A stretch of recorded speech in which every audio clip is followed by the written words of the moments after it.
Բարև ձեզ, բարի գալուստ մեր առաջին սրընցման համաժողովին, հույսով եմ, որ առաջինն է, թեև առաջինն է, հույսով եմ, որ վերջինը չէ,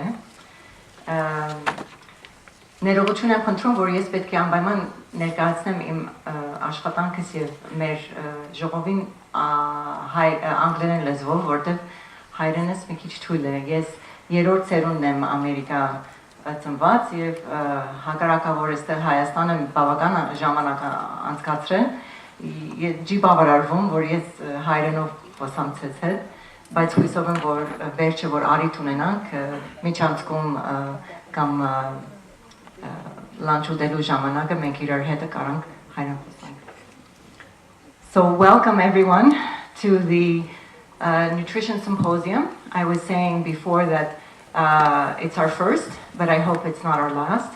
We're looking forward to a very fruitful discussion together. My name is Kim Hekimyan. I am third generation Armenian American. My grandparents were genocide survivors from the region of Kharpert. And when I was being raised in the United States, we always thought of Armenia as a place of dreams.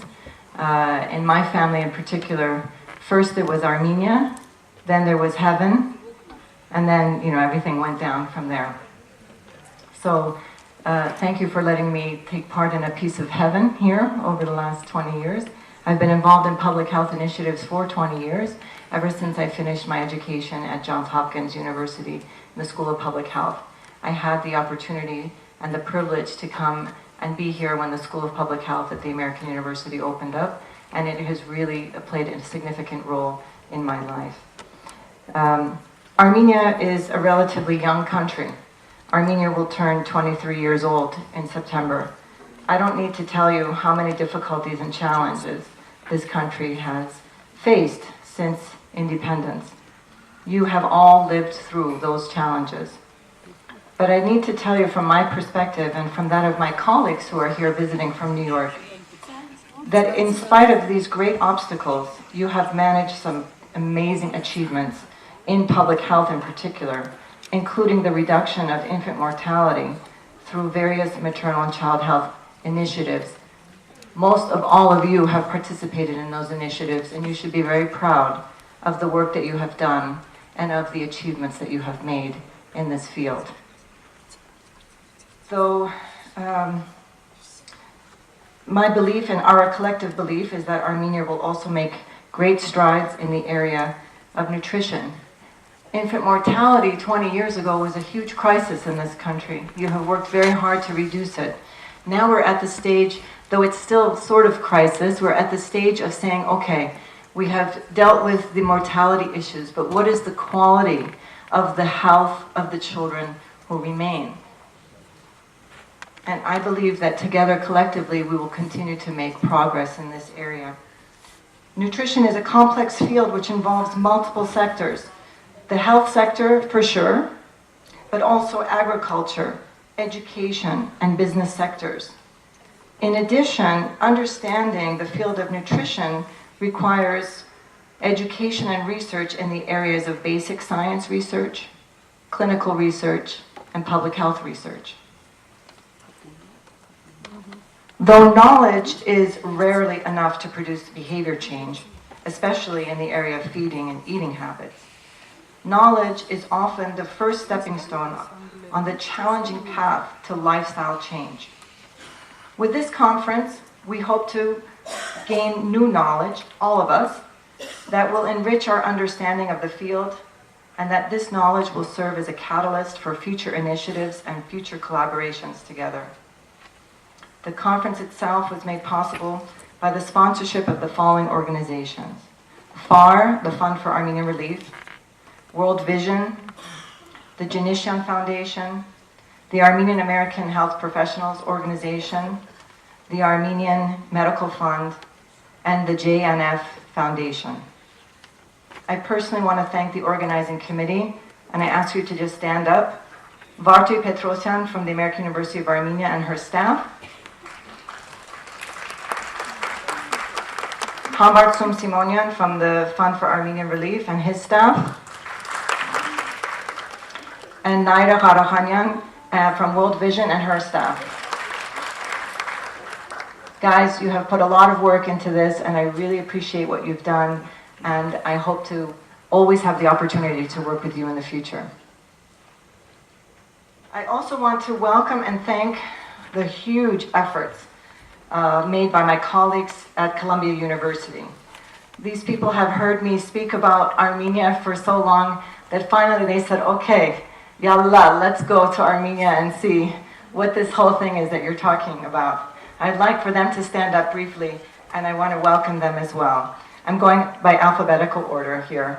Dr. Sharon Akabas, right there in the back. Sharon is the director of the Masters of Science program in nutrition at Columbia's Institute for Human Nutrition.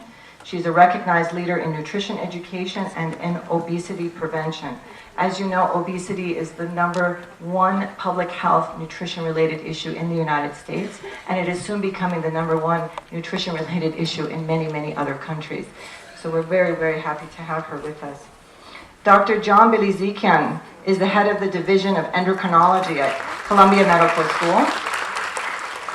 He's a world expert in bone health, osteoporosis, parathyroid disease, among others. And we welcome you to this group of nutrition experts, and we're so happy to have you here with us. Dr. Richard Deckelbaum, Dr. Deckelbaum is the director of the Institute of Human Nutrition. He travels worldwide for various symposiums. He does research in the area of omega-3, and he is in love with Armenia. This is his second trip, and we hope not your last. Many of you have met him before in his first trip. Dr. Eugene Dinkevich, please stand up. Very happy to have Dr. Dinkevich. Dr. Dinkevich is a pediatrician, a practicing pediatrician who is the head of pediatrics at SUNY Downstate Medical School in Brooklyn, New York. And I would like to say that Dr. Dinkevich is fluent in Russian, having been born in St. Petersburg. And so at the breaks, if you have any questions for him, you can, for those of you who speak Russian, you can have your conversations in that language if you like. And last but not least, we have Dr. Andrew Thorne-Lyman. Where's Andrew? Andrew has worked for World Food Program for many years. He has worked in various countries around the world. He is a nutritional epidemiologist who did his doctorate work at Harvard University. His PhD is from there, and he's also a Hopkins grad as well. And he has been spending the last year at Columbia University's Earth Institute researching the impact of multi-sectoral interventions for the Millennium Village program in Africa. And he will soon be working for an international organization called World Fish, which is located in Malaysia, looking at ways to improve the nutritional content of fish for societies that are dependent on fish. So thank you very, very much to all of you for coming this week, and I hope you have an enjoyable time. We will make every effort to answer any questions that you have these 2 days. Please write your questions down in the notebook provided and save your thoughts until our discussion sessions. Though we wish we could present everything to you in Armenian, unfortunately, we only had 2 days here to become fluent. It wasn't enough, so we're going to be presenting in English. But please don't let language be any barrier to you. If you have any questions for us, please feel free to find a way to communicate to us those questions. It is my pleasure and privilege to introduce to you Dr. Garine Saribekyan from the Ministry of Health of the Republic of Armenia. She's going to be our first speaker today, and before she comes up here, I just want to tell you that I personally adore Garine. And maybe it's not professional to say, but I have looked up to you like a family member over many, many, many years. If it wasn't for you and the efforts of you and your colleagues here, Armenia's child situation would not be as good as it is. This is really due to your perseverance, your patience, your hard work, your intelligence, and your love of this country. So I would not like to take any more time. I would like to welcome Garina to come up and give the first presentation, which will be a discussion of the situation of child nutrition in Armenia. And then she will be followed by Dr. Richard Deckelbaum thereafter. And you can follow us in the agenda that's in your folder. Garina.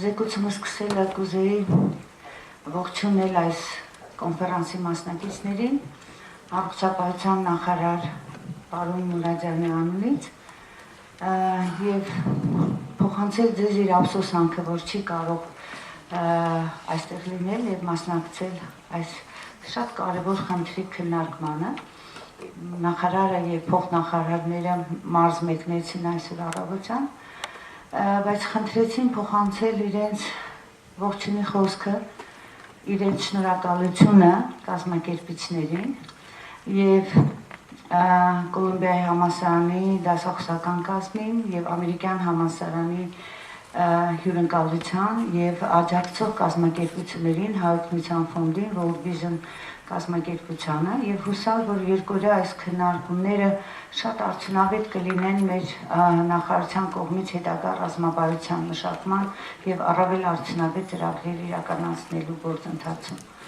Պիտի ասեմ, որ նոր ծրագրի մեջ նոր կառավարության նոր ծրագրում երեխաների սնուցման խնդիրները որպես գերակա 3 ուղղություններից մեկը մորևմանկան ոլորտի ներառված է եւ նախարարը շատ կարեւորում է այս ուղղությամբ մեր հետագա ջանքերը եւ արդյունքները։ Եվս մեկ անգամ թույլ տվեք ողջունել ձեզ, ցանկանալ արդյունավետ համագործակցություն եւ վաղը օրվա վերջին հուսամ, որ կլինեն այսպես շատ օգտակար մեզ համար երաշխավորություններ կոնֆերանսի փակմանը։ Կուզեի խոսքը սկսել մեր իրավիճակի ներկայացումից Հայաստանի, թերևս այդ դահլիճում հնչել է այս սլայդների մի մասը, բայց կուզեի եւս մեկ անգամ ընդգծել խնդիրը եւ ներկայացնել ինչի արվել այս վերջին 2 տարիների զարգացումների, ինչպիսին են եղել եւ որոնք են մեր հետագա քաղաքականությունը։ Ես այս սլայդը կարծում եմ, թե թվում է, թե շատ կարևոր մի բան չի, հյուրերի մեծ մասը եւ ներկաների մեծ մասը գիտեն Հայաստանի եւ տեղակայումը եւ աշխարհագրական դիրքը, բայց կուզեի ձեր ուշադրությունը դարձնել մեր հիմնական ցուցանիշների վրա։ Ծնելիության ցուցանիշը կրճատվել է գրեթե 2 անգամ, 90 թվականի համեմատ, բնական աճի ցուցանիշը կրճատվել է 4 անգամ, 90 թվականի համեմատ։ Ինչը խոսում է այն մասին, որ առողջապահական կորուստների նվազեցումը, մանկական մահացան կրճատումը, մայրական առողջության բարելավումը եւ ընդհանրապես բնակչության առողջության բարելավումը, որտեղ հիմնական բեռը ոչ ինֆեկցիոն հիվանդություններն են, շատ կարեւոր եւ օրակարգային խնդիր է մեր հանրապետության համար։ Ասեմ, որ մանկական մահացան ցուցանիշը կազմել է 9.8 պրոմիլե, մինչև 5 տարեկան երեխաների մահացումը 11.1 պրոմիլե։ Անցյալ տարի մենք ունեցել ենք ընդամենը 42,000 ծնունդ,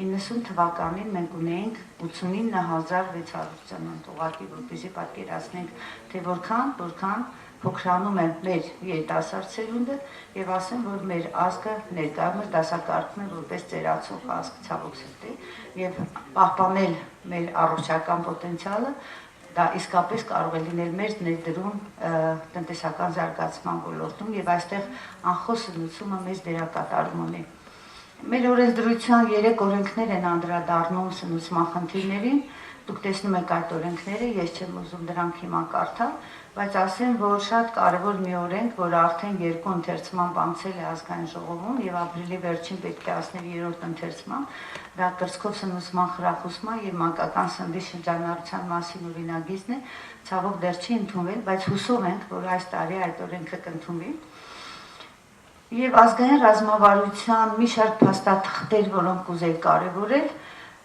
դրանք մեծ մասը անդրադառնում են նաև երեխաների մայրերի սնուցման հարցերին, թերևս անդրադարձ անեմ ամենավերջին 2 փաստաթղթերին, որոնք կառավարության կողմից հաստատված են, դա երեխաների իրավունքների պաշտպանության 13-16 թվականների ռազմավարական ծրագիրն է, որը միջգերատեսչական ծրագիր է եւ այստեղ մայրերի երեխաների սնուցման հարցերը կարևորված են եւ շատ վերջերս բառացիորեն մի ամիս չկա, որ հաստատվել է Հայաստանի Հանրապետության հեռանկարային զարգացման ծրագիրը, իդեպ որպեսզի որոշ մարդիկ պատկերացնեն, դա այսպես ասեմ, աղքատության կրճատման ծրագրի հաջորդը կայուն զարգացման ծրագիրը, հիմա հեռանկարային զարգացման ծրագիրն է, սա հանրապետության հիմնական կարևորագույն ռազմավարական ծրագրերից մեկն է, բոլոր ոլորտներն է առնչվում եւ այս ծրագիրը առանձնացնում է մոր եւ մանկան առողջության եւ սնուցման հարցերը որպես գերակա ծրագրային ոլորտ։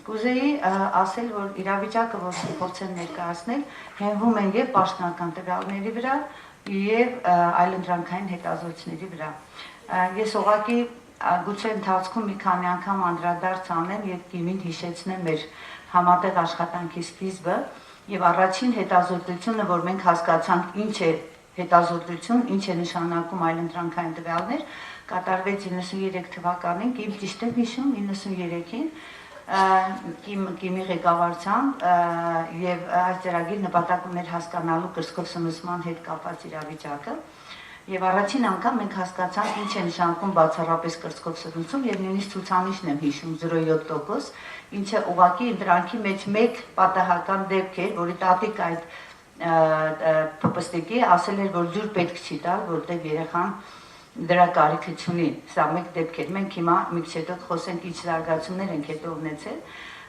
շատ կարևոր տվյալներ ունեցանք 98 թվականին ՄԱԿ-ի մանկական հիմնադրամի աջակցությամբ իրականացված հետազոտության ժամանակ եւ 3 DHS-ները ժողովրդագրական առողջապահական հարցերի հետազոտությունը նույնպես անդրադարձ են կատարում սնուցման հարցերին։ Ես միանգամից սկսում եմ թեր սնուցումից եւ տեսնում եք, որ մենք ունենք 0-5 տարեկան երեխաների դեպքում 19% թերաճի ցուցանիշ, գիտեք դա երեխայի բոյն է իր տարիքի համեմատ, որը զարգացում է ապրել գնալով աճել է, խոսքը վերաբերում է 2000-ին հաջորդող տարիների մասին, 2000, 2005, 2010, մենք ունենք թերսնված երեխաներ, որոնց քաշը իրենց բոյի համեմատ պակաս է, եւ ունենք թերքաշ երեխաներ, որոնց քաշը իրենց տարիքի համեմատ պակաս է, բայց եթե երկրորդ, երրորդ դեպքերում այդ ցուցանիշները 4-5% չեն գերազանցում, թե թերքաշի դեպքում տեսնում եք աճ, ինչը խոսում է, որ Հայաստանում կարծես թե չկա սուր թերսնուցման պատկեր, Հայաստանի երեխաները քաղցած չեն մնում, որտեղ միջին պոպուլյացիոն ցուցանիշը դա 4-5% է, ապա թերաճի ցուցանիշը 19%-ը գրեթե 2 եւ ավելի անգամ գերազանցում է միջին ցուցանիշը, որի վերին սահմանը ընդունելի դա 8%-ն է։ Մեր ամեն 5-րդ երեխա իր աճի տեմպերով հետ է մնում իր հասակակիցներից եւ որ կարևոր է եւ դրա մասին այսօր շատ են խոսում, դա գերքաշն է երեխաների, ավելցուկային քաշը, որը 15% է, բավականին բարձր ցուցանիշ է։ Ինչ բաղադրիչներ են պայմանավորում այս ցուցանիշները, փորձենք ժողովրդադեմոգրաֆիկ այլ ինդիկատորների հետ կապակցել։ Սրանք ըստ ազգային վիճակագրության ծառայության 5 հիմնական քվենտիլներն են, այսինքն բարեկեցության աստիճան ընտանիքի, ցածր բարեկեցիկ եւ բարձր բարեկեցիկ ընտանիքներ, ես սահմանումները հիմա չեմ կարող տալ, բարձր բարեկեցիկը դա շատ բարձրը չի, ուղղակի այդ խմբերի մեջ եթե չեմ սխալվում, եկամուտները ընտանիքի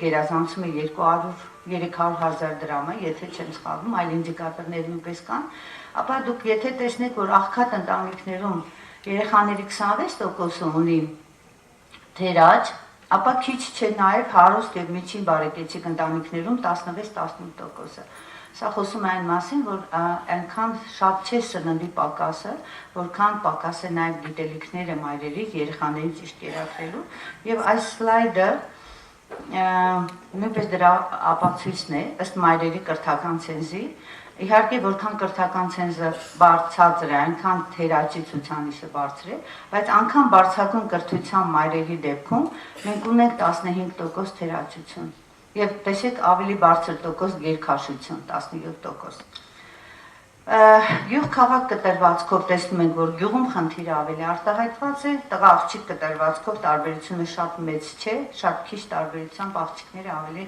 թեր աճ են, այսպես ասել։ Եվ ըստ մարզերի, եթե դուք նայեք ցուցանիշը, ապա Սյունիքի մարզը, Արագածոտնի մարզը, Արարատի մարզը բավականին բարձր ցուցանիշներ ունեն երեխաների թերաճության եւ սա մեզ իսկապես անհանգստացնում է հատկապես այն փաստը, որ այս ցուցանիշը գնալով ավելի աճում է անկախ սոցիալ-տնտեսական իրավիճակից, նույնիսկ մենք ունեցել ենք կարծես թե 99 հաջորդող տարիներին անկում, հետո 2000-ին լավացում, հետո կարծես աղքատությունը նվազել է մինչև 2006-7 թիվը, նորից բարձրացել է, բայց խնդիրը մնացել եւ շարունակում է շատանալ։ Ուղղակի ուզում եմ ասեմ, որ աղքատությունը իրապես ուղիղ կապ ունի այս խնդրի հետ, բայց սա միակ պատճառը չէ։ Թերևս պետք է ուղղակի հիշել, որ եթե աղքատության տոկոսը հանրապետությունում 37% է, վերջին պաշտոնականը, որ ես գիտեմ, գուցե հետո թվերը ավելի բարձր էին, բայց առանձնահատուկ փաստ է այն, որ այդ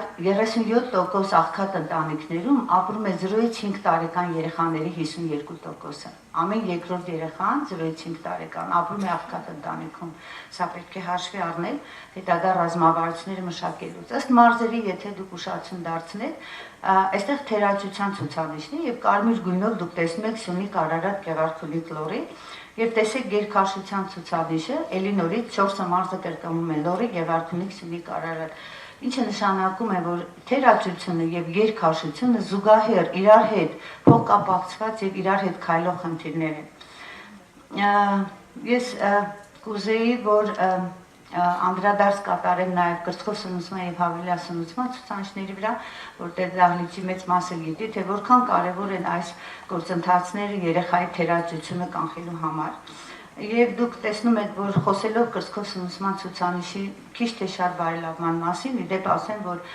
վերջին երկու DHS-ները ցույց տվեցին նույնիսկ այս ցուցանիշի որոշակի անկում, ընդամենը 35% երեխաներն են, որ բացառապես կրծքով սնուցում են ստանում մինչև 6 ամսեկան, սա 10 թվականի DHS-ն է։ Բայց երբ որ մենք տեսնում ենք ըստ ամիսների, կյանքի առաջին ամսում այդ տոկոսը 73% է, արդեն երկրորդ, երրորդ ամսում արդեն 36 եւ 16% չորրորդ, 5-րդ ամիսներում։ Ես մոտավորապես ենթադրում եմ, որ այստեղ դերակատարում ունի նաեւ ԱՀԿ ռեկոմենդացիաները, երբ մենք մի քանի տարի առաջ, մի 5-6, մի քիչ ավելի շուտ, ասում ենք, որ բացառապես կրծքով կերակրեք մինչեւ 4-ից 6 ամիս, եւ 4 ամսեկանում արդեն այդ երեխաները ստանում էին կորսնունդ։ Բայց հիմա եւս մեկ անգամ ուզում եմ շեշտել, մեր հստակ ռազմավարությունը 6 ամիս բացառապես կրծքով սնուցում, ինչին հասնելու համար մենք բավականին ճանապարհ ունենք անցնելու։ Սա առաջին խնդիրներից մեկը, դժվարություններից մեկը դա ծննդատների գործելակերպն է, թե մեր երեխաների մոտավորապես 60%-ը ծնվում են մանկանը բարեկամ ծննդատներում, բայց եթե ուշադրություն դարձնեք, առաջին ժամվա ընթացքում կրծքին մոտեցվող երեխաների տոկոսը 36-ը չի գերազանցում, այսինքն ամեն 3-ից 2 երեխա ուժ անձնակազմը գրկում է, մամային օգնում է, որ մայրը հանգստանա, շատ չի կարևորում, որպեսզի երեխան մամայի հետ մնա առաջին այդ 1-2 ժամը, առնվազն կեսից 1 ժամ պետք է երեխան ծնարանում հետծննդյան շրջանում մոր հետ լինի, եւ սա իհարկե խոչընդոտող ցուցանիշ է, սա պատճառներից մեկն է, որ ծննդատանը արդեն երեխաները երբեմն կաթնախառնուրդ ստացած, երբեմն էլ տուփերը արդեն նվեր ստացած դուրս են գրվում ծննդատներից, այստեղ մեր անելիքները բավականին մեծ են։ Բացառապես կրծքով սնուցման մասին խոսելուց, ես ուզում եմ ձեր ուշադրություն դարձնել մեդիան ցուցանիշի վրա, որը կազմում է ընդամենը 1-8 ամիս։ Երբ որ մենք ասում ենք 6 ամիս բացառապես կրծքով կերակրեք բալիկներին, այս ռեզերվն է, որ տեսնում ենք մենք։ Իհարկե դինամիկա կա, լավացում կա, բայց շատ դերևս հեռու ենք իդեալական կամ լավագույն ցանկալի ցուցանիշից։ Եվ վերջապես հավելյալ սնուցումը։ շատ կարևորվում է թերացության եւ թեսնուցման կանխարգելման համար ժամանակին հավելացնությունը։ 6 ամսեկանից բոլոր բալիկները պետք է արդեն հավելացնություն ստանան։ Մի փոքր ուշացումը դժվարացնում է հետո խնդիրը։ Ուշ հավելացնության դեպքում երեխաները շատ դժվար են հավելակ կորսնուց ստանում, սովորաբար հրաժարվում են, երբեմն մայրերը գերադասում են, երեխան քաղցած չմնաց չեն համբերում, չեն կարողանում երկար հետ զբաղվել եւ գերադասում են կուրս կտա, եւ մենք մոտավորապես արդեն 1 տարեկան երեխաների մոտ, ես այս սլայդը չեմ ներկայացրել, բայց ուզում եմ ասել, որ 56% երեխաների 1-ից 2 տարեկան ունեն անեմիա, ըստ մեր հետազոտության տվյալների։ Սա խոսում է այն մասին, որ ուշ հավելացնությունը արդյունքում երկաթի պաշարների սպառումը եւ ուշ երկաթ ստանալը կամ սպիտակուց ստանալ անխոս նպաստում է անեմիային եւ բնականաբար նպաստում է նաեւ թերացության ցուցանիշի աճին։ Տեսեք, ընդհանրապես երեխաների 6-ից 23 ամսեկան երեխաների 32%-ն է, որ ճիշտ հավելացնություն է ստացել։ Ընդհանրապես ամեն երրորդ երեխան է ճիշտ կերակրվել։ Մենք 2/3 դեպքերում ունենք ռեզերվ։ Եվ արդեն մինչև 6 ամսեկան երեխաների 17% արդեն կորս սնունդ էր ստանում, ըստ մեր հետազոտության տվյալների։ Այսինքն մենք այստեղ լիքը շտկելու գործ ունենք եւ մեր գործը կապված է նաեւ բուժանձնակազմի հետ, որտեղ եթե հիմա նույնիսկ դահլիճում մենք փորձենք փոքրիկ այսպես հարցում անել հավելացնուցման հիմնարար սկզբունքների մասին, ապա տարբեր մանկաբույժներ կասեն տարբեր մոտեցումներ։ Խոսքը սննդակարգի, սննդի ներմուծման, տեսականու, հաճախականության մասին է։ Եվ վերջապես բեռը սնուցման կամ կրծքով սնուցման բացակայության մանկական մարզության վրա։ Սա Հայաստանի տվյալներն են։ Երբ որ մենք խոսում ենք տարբեր առիթներով միջազգային վիճակագրության մասին եւ ասում ենք 10% դեպքերում միայն կրծքով սնուցման adekvat ճանապարհը հաղթահարելով կարելի է իջեցնել 10%-ով մանկամարզությունը, մեզ հաճախ ասում են, իսկ դուք բերեք Հայաստանի տվյալները։ Եվ մենք այսպիսի փոքրիկ հետազոտության տվյալներ ամփոփեցինք, սա DHS-ի տվյալներն են, եւ փորձեցինք հասկանալ 0-ից 1 տարեկան երեխաների ընտրանքում մահացած եւ կենդանի երեխաների մոտ ինչպիսի գործելակարգ է եղել կրծքով կերակրման։ Եվ եթե տեսնեք, կենդանի երեխաների 91%-ն է կուրծ կերել եւ կերել է 5-3 ամիս։ Մահացած երեխաների խմբում կուրծ կերել է ընդամենը 34%-ը եւ կուրծ կերել է ընդամենը 1-1 ամիս, սա մեդիան ցուցանիշն է։ Ակնհայտ տեսնում ենք ռեզերվը, ակնհայտ տեսնում ենք սնուցման ազդեցությունը մանկամարզության վրա։ Վերջապես այս իրավիճական վերլուծության հիման վրա գուցե շատ մանրամասն սլայդներ չեմ ներկայացնի, փորձել եմ մեր հիմնախնդիրները խմբավորել։ Հիմնախնդիրները, որոնք կապված են համակարգի հետ, այսինքն համակարգային են հիմնախնդիրները, հիմնականում դա մեր ազգային օրենսդրության անկատարությունն է, ոչ բավարար բարենպաստ օրենսդրական դաշտի առկայությունը եւ արհեստական կաթնախառնողների, այսպես ասենք, ագրեսիվ մարքեթինգը, որ թեև այդպիսի ճնշումների պայմաններում ինքը շարունակում է տեղ ունենալ մեր իրականության մեջ։ Եվ վերջապես մենք ունենք ըստ էության միջազգային բոլոր միջգերատեսչական խնդիրների ներառումով երեխաների սնուցման բարելավման ազգային ռազմավարական փաստաթուղթ։ Տեսեք, մենք խոսեցինք եւ ես այսօր խոսեցի 0-ից 5 տարեկան երեխաների ցուցանիշների մասին։ Իսկ ինչ է կատարվում հետո դպրոց ընդունվող երեխաների մասին է խոսքը, դպրոցական երեխաների մասին է խոսքը։ Ինչպիսի սննդային վարքագիծ ունեն երեխաները, ինչ է վաճառվում դպրոցներում, ինչպես են երեխաները այդ քաղցր գազավորված ըմպելիքները ձեռքների միջանցքներում վազվզում եւ այդ ֆաստ ֆուդերը, որ այդքան հասանելի են դպրոցականների համար։ Այստեղ իսկապես մենք կարծում ենք, որ մեր ազգային ռազմավարությունը համապարփակ, համալիր, որպեսզի առնչվի բոլոր գերատեսչները, մենք հասկանում ենք, որ որքան էլ լավացնենք բժշկական գործելակերպը, որքան էլ հանրային իրազեկման աշխատանքներ անեն, կլինի մի որոշակի խումբ, որի թերսնուցման խնդիրը երեխաների կապված կլինի աղքատության հետ։ Եվ հարկ կլինի նաև որոշ ժամանակ միջև իրավիճակի քիչ թե շատ բարելավելը, նկատի ունեմ որոշակի գործելակերպ ձևավորելը, երեխաների սննդապահովման ծրագիր անել, սա արդեն աղքատություն է, սոցիալական նախարարություն է։ Ես այս պահին 3 նախարարների խնդիր ներկայացրեցի՝ կրթություն, սոցիալական ոլորտ, առողջապահություն։ Մենք չունենք համալիր այսպիսի ծրագիր եւ Եվ նման ռազմավարություն մշակվել է, մի քանի անգամ վերամշակվել է, բայց ասել, որ այս տարվա միջոցառումների ծրագրում կառավարության այս ռազմավարությունը արդեն գրանցված է եւ մենք պետք է այս տարի կառավարությունում հաստատենք հստակ որոշակիորեն դնելով պարտավորություններ համտասխան նախարարությունների վրա, ինչու՞ չէ, գուցե եւ օրենսդրությունը փոխենք դպրոցական սննդի կազմակերպման հետ կապված։ Մենք դրա մասին մտածում ենք եւ կա աշխարհում այդ փորձը։ Մենք չունենք ըստ էության երեխաների սնուցման վերաբերյալ աջակցող եւ խորհրդատվական ծառայություններ մատուցող ենթակառուցվածքներ։ Եթե մենք այսօր Սյունիքում Տաուշում շնորհիվ ՄԱԿ-ի մանկական հիմնադրամի եւ համատեղ մեր ջանքերի այսպիսի ենթակառուցվածքներ ստեղծվել են եւ փոխնական ծրագրի շրջանակներում կան, ապա եթե Երևանում կինը, որը ունի խնդիրներ կրծքով կերակրման, կինը, որը ունի խնդիրներ իսկապես աջակցության, հմտությունների, ոչ թե ենթակառուցված դուք չեք գտնի, անձեր կան այստեղ նստած, որոնց անվան շուրջն է պտտվում այդ հնարավորությունը։ Եվ մենք ամեն անգամ հիշում ենք Կարմելը Պողոսյանը, Սուսան Հարությունյան կամ որից է նման մեկը, որ այդ հմտությունները իրապես կա, բայց չկա այդ ենթակառուցվածքը եւ սրա մասին մենք իհարկե պետք է մտածենք նաեւ Երևանի համար, ոչ միայն մարզերի։ Մենք չունենք բավարար ապացուցողական հենքի վրա կառուցված, հիմա արդեն ունենք իհարկե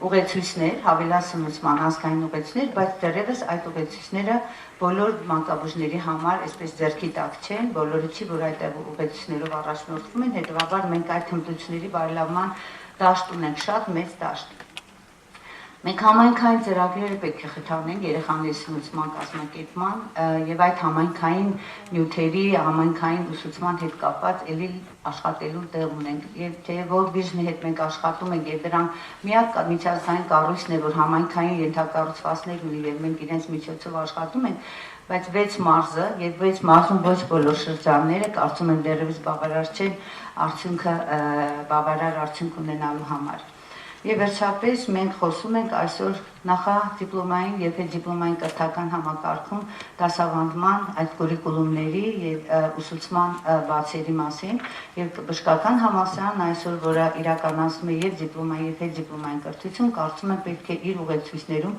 ներառի այս մոտեցումները, որովհետեւ սա նույնպես անհատի մակարդակով է լուծում։ Եթե դասախոսը այս ուղեցույցներին տեղյակ է, այս մոտեցումների տեղյակ է, նա ուսանողներին դասավանդում է ճիշտ, բայց եթե դասախոսը բավարար տեղեկացված չէ եւ մենք կրթական ծրագրերում ցավոք սրտի չգիտեմ այդ կուրիկուլումները կան թե ոչ, կարծում եմ դրա վրա համալսարանը աշխատում է, UNICEF-ը աջակցում է այդ դաշտում, բայց դեռևս մասսայական կարծես այդ դասաժամերը եւ մոտեցումները ամրագրված չեն։ Եվ ամենակարևորը, որի մասին կուզեմ խոսեմ, դա միջգերատեսչական եւ միջազգային արդյունավետ համագործակցությունն է, որի մասին մենք այս 2 օրը խոսելու ենք։ Եվ ես հիմնախնդիրները կազմակերպչականից բացի առանձնացրեցի նաեւ սնուցման հետ կապված ցուցանիշների խնդիրները եւ եւս մեկ անգամ ամրագրում են, որ յուրաքանչյուր 5-րդ երեխան ունի թերաճ։ Խնդիրը ավելի սուր է աղքատ եւ գյուղաբնակ երեխաների պարագայում։ Քրոնիկ թերսնուցման պայմանավորված կարճ հասակությունն ու գերքաշությունը, որը պայմանավորված է չբալանսավորված եւ սխալ սնուցման,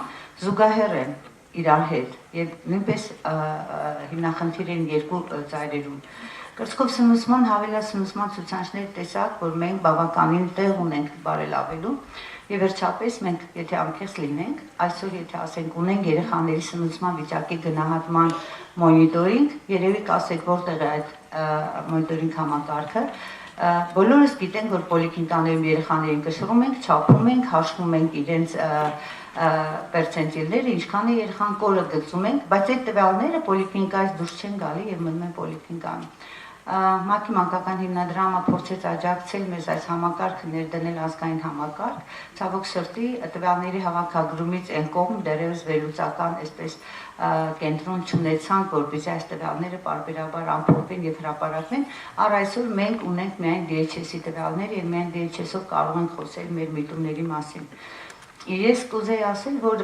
իհարկե կան առանձին հետազոտություններ, այստեղ հայտնության ֆոնդը, World Vision-ը, լոկալ հետազոտություններ արել են, բայց պիտի ասեմ, որ տվյալները շատ հետաքրքիր են, կարծում եմ վաղը պետք է ներկայացվեն դրանք, բայց ազգային մակարդակով գնահատական այսօր 9-10 թվականից հետո մենք չունենք եւ ընդհանրապես մենք ուզում ենք ունենանք մոնիտորինգ եւ գնահատման ազգային մեխանիզմ եւ հուսանք, որ մեզ այս տարի վերջո կհաջողվի դա անել։ Ինչպես բարելավել իրավիճակը։ Այս խնդիրը կարծում եմ ամբողջ աշխարհի խնդիրն է եւ ձեր պապկաներում այդ նախաբանի մեջ դուք տեսնում եք բավական տվյալներ աշխարհի համար եւ գիտեք որ ԱՀԿ UNICEF-ը որոնք առաջատար են այս ոլորտում իրենց մշակումների մեջ ունեն գլոբալ ռազմավարություն եւ վերջին մի կոնֆերանսը որին մասնակից էինք մի քանի հոգի այս դահլիճից դա Դելիում տեղի ունեցավ երբ ամբողջ աշխարհը անհանգստացած էր երեխաների հատկապես կրծքով սնուցման իրավիճակի պատածով եւ այդ լոզունգը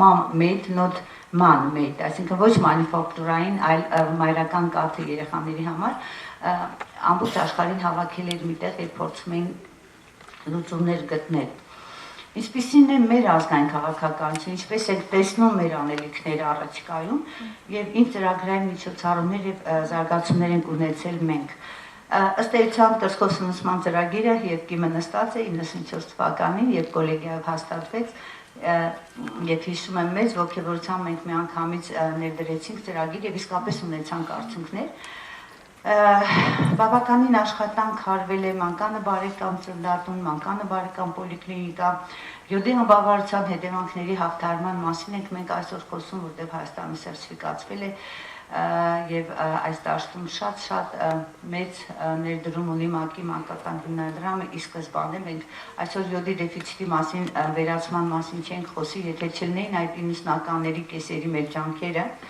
Մենք այսօր ծորինի ալյուրի հարստացման հայեցակարգ ունենք հաստատած կառավարության կողմից ցավոք սրտի ունենք հետագա զարգացումներ, որտեղ օրենքը պետք է ընդունվի։ Պարենային անվտանգության ապահովման հայեցակարգը կա հաստատված, որը եւս մեկ անգամ անդրադարձ է կատարում սնուցման հարցերին եւ վերջապես այդ ռազմավարական համապարփակ ծրագիր, որ պետք է մենք այս տարի կառավարություն ներկայացնենք 5 հիմնական ռազմավարական ուղղություններ պետք է ամրագրվեն եւ արտացոլվեն դա քաղաքականությունն օրենսդրությունն է դա ծառայությունների մատուցումն է բժշկական կազմակերպությունների ենթակառուցվածքների արկայությունը եւ այդ գործելակերպին նպաստող միջավայրի ստեղծումը համայնքին ընտանիքին ուղղված իրազեկման աշխատանքները տեղեկատվական տվյալների հավաքագրման մոնիտորինգի համակարգն է եւ իհարկե միջգերատեսչական արդյունավետ համագործակցությունը Մի քանի տվյալ այն զարգացումների, որ եղել են այս դահլիճի կոնֆերանսից հետո, երբ այստեղ էին պրոֆեսոր Բեկենբաուրը, այո, դերով կրնեք խոսում եմ թարգմանիչի թարգմանի, հա, եւ մի քիչ բարդ է ազգանում երբ մեզ համար Եվ ասեմ, որ մեծ գիտաժողով տեղի ունեցավ թերաճության նվազեցման, ՄԱԿ-ի մանկական հիմնադրամի գլխավոր գրասենյակը նախարարությունը նախաձեռնեցին այս կոնֆերանսը, բայց մասնակցում են գրեթե բոլոր ներկայացուցիչներ, որոնք այս դահլիճում են այդ կազմակերպությունների, չեմ ուզում թվարկել, Եվ դրան հաջորդող ամենամյուս կարևոր իրադարձությունը կարևորը կյանքի առաջին 1000 օրը այս համընդհանուր միջազգային ռազմավարության կոնտեքստում Հայաստանում մշակված պիլոտային փորձնական ծրագիրը։ Այս գիտաժողով մեզ հնարավորություն տվեց եւս մեկ անգամ քննարկել մեր խնդիրները, գնահատել մեզ մոտ իրականացվող նախաձեռնությունները, վերլուծել առկա ծրագրերը եւ դրա հիման վրա մշակել իրավիճակի բարելավման մեր նպատակները, ռազմավարությունները, բազմավոլորտային մոտեցումը որդեգրվեց թերաճության հաղթարման խնդրում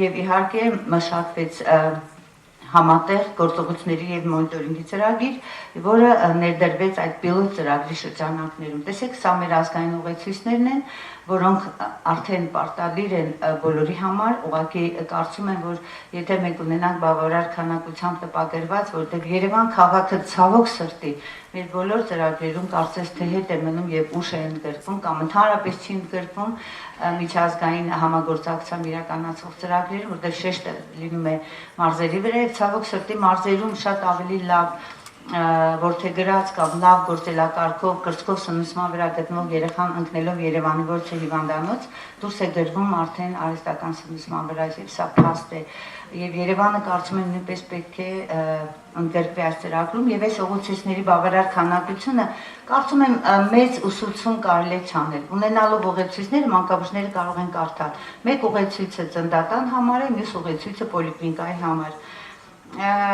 Սա հաստատված է նախարարի հրամանով։ Շատ վառ, շատ գունագեղ, շատ տպավորիչ աշխատանք կատարվեց հանրային իրազեկման համար, մայրերի նյութերը պատրաստվեցին, եւս մեկ անգամ պիտի այդ թիմին շնորհակալություն ասեմ, թիմը այստեղ նստած է, UNICEF-ի առողջապահական ծրագրերի այսպես շատ ակտիվ ներգրավման մշակվեցին այս նյութերը, դուք տեսնում եք օրացույցներ, մամայի ուղեցույց, մենյուներ երեխաների համար, որ մամաները կարող են ուղղակի թերթել եւ կարդալ եւ անխոս այս նյութերը դասավանդման եւ ուսուցման տարիք ունեն, որը մենք արեցինք Տավուշի մարզում, Սյունիքի մարզում, այնտեղ դուք տեսնում եք այդ մայրական ծնողական կրթության սենյակները հագեցված կահավորված իրենց լուսատախտակներով, տեղեկատվական հատուկ վահանակներով եւ տեսահոլովակներ կան եւ մայրերին հնարավորություն է տրվում հավաքվել, սովորել, ուսուցանել մանկաբույժներ իրենց գրաֆիկներով։ Այստեղ մենք իրապես շեշտադրումը կարծես անելուց հաշվի ենք առել մեր բոլոր հիմնական ուղղությունները։ Եվ այս ծրագիրը որպես պիլոտ ծրագիր ամփոփվեց եւ հիմա մշակվեց եւ արդեն այսպես մեկնարկային փուլում է կավարտվի առաջիկայում համալիր ծրագիր, այդ պիլոտ ծրագրի հիման վրա եւ համալիր ծրագիրը, որ կհենվի Սյունիքի Տավուշի փորձի վրա, հիմնականում կանդրադառնա երեխայի առողջության եւ սնուցման հարցերին, հիմքում ունենալով եւ քաղաքականությունները եւ ռազմավարությունները մասնավորապես եւ մոնիտորինգ եւ գնահատումը եւ որ շատ կարեւորել ենք այս դեպքում մենք այս կրթական մոդուլներում պետք է ներառենք ինտեգրենք մեր ծրագրերը եւ մանկական հիվանդների ինտեգրացված ծրագիրը, որը իր մեջ ներառում է սնուցման մաս, երեխաների սնուցումը պետք է մենք ամբողջությամբ վերանայենք որպես ազգային ծրագիր եւ երեխայի աճը եւ զարգացումը։ Այս երեք ծրագրերը առանձին կարծես քայլել են, բայց կարծում ենք, որ ժամանակն է, որ դրանք լինեն մեկ փաթեթով, մեկ ուսուցողական ծրագրի ձևով եւ մեկ նյութերի ձևով։ Եվ իհարկե նորից պետք է շեշտադրենք եւ կարեւորենք համայնքի մասնակցությունը։ Մենք կարող ենք արդյունքի հասնել, եթե մենք արդյունավետ համագործակցենք, մեջտեղի բառը գրած է համագործակցություն, ցավոք չեք տեսնում, բայց շատ կարեւորում ենք այս համագործակցող բոլոր կողմերին։ Կառավարությունը իր նախարարություններով, միջազգային կառույցները, ՄԱԿ-ի կառույցները, ինչու ոչ մասնավոր սեկտորը, տեղական համայնքը, սփյուռքը, ցանկացային լրատվության միջոցները եւ ՀԿ-ները նույնպես պետք է մասնակցեն։ Եթե մենք չհամագործակցենք, մենք չենք կարող այսօր խոսել լավ արդյունքի մասին։ Լավ արդյունքը դա մեզ համար սպասելի արդյունքն է, դա հազարամյակի հաղթահարման մեր նպատակն է։ Անխոս մանկական մանրության մասին եմ խոսում, որտեղ դա 4-րդ նպատակն է հազարամյակի, եւ ենթադրում եմ, որ մեր նպատակային թիրախը 10-ից ներքև 0.5 տարեկան եւ ըստ պաշտոնական վիճակագրության եւ 8-ից ներքև պրոմիլը միջև 1 տարեկան երեխաների մահացումը այս պահի դրությամբ գնահատված է դժվար հասանելի Հայաստանի համար ըստ միջազգային դասակարգման, բայց մենք 1.5 տարի գրեթե ունենք եւ հուսամ, որ գուցե կմոտենանք այս թիրախին, բայց դրա համար մեզ պետք է լինեն լրացուցիչ ռեսուրսներ, լրացուցիչ ներդրումներ, ռեսուրսները դա եւ մարդկային ռեսուրսները եւ ֆինանսական ռեսուրսները։ Ես ավարտեցի, շնորհակալություն շատության համար։ Քիմ, պիտի ասես արդյոք հարցերը հետո, հա? Հետո հարցերը։ Լավ, շնորհակալություն ձեզ։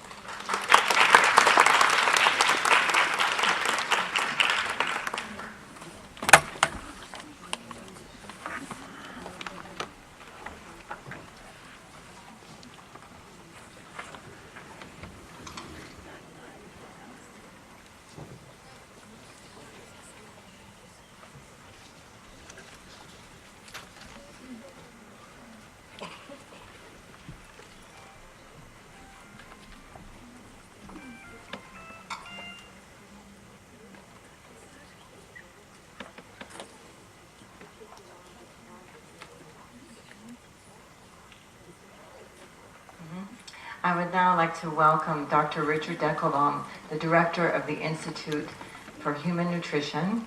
I would like to explain to the conference participants that this morning the next 4 presenters will be presenting from Columbia University in English. Then we will have a discussion session. After that we have lunch, and in the afternoon session we have presentations from local Armenians who are working on undernutrition, and they will present their research and data on the work that they're doing. And this afternoon we will talk more about programming in Armenia. So that's today's discussion. Tomorrow for the conference, we will be looking at issues dealing with obesity and non-communicable diseases. as well as discussing the challenges of nutrition education. So we look forward to having you follow us throughout these next 2 days. I would like to now welcome Dr. Richard Deckelbaum.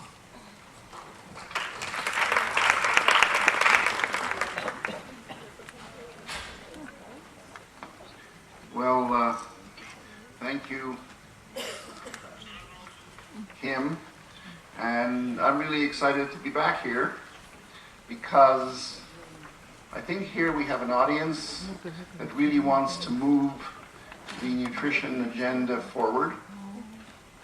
And what our job, I think, in the next 2 days is to show how important this is, not just to Armenia feeling healthier and being healthier, but really using what we're going to be hearing to convince the policymakers that better lifestyles, better diets, nutrition are really a critical partner for economic development of Armenia. And on this slide, I bring you welcome from the entire Columbia University community. This is the Columbia University Medical Center, and from the Institute of Human Nutrition. It's important to realize that the Institute is not a department of nutrition, in that we bring together faculty from 20 different departments, from public health, from basic science, from clinical departments at the medical center.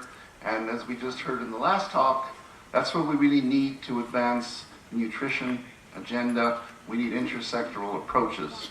And what I hope to do is now talk about the global overview of what we call the double burden of nutrition.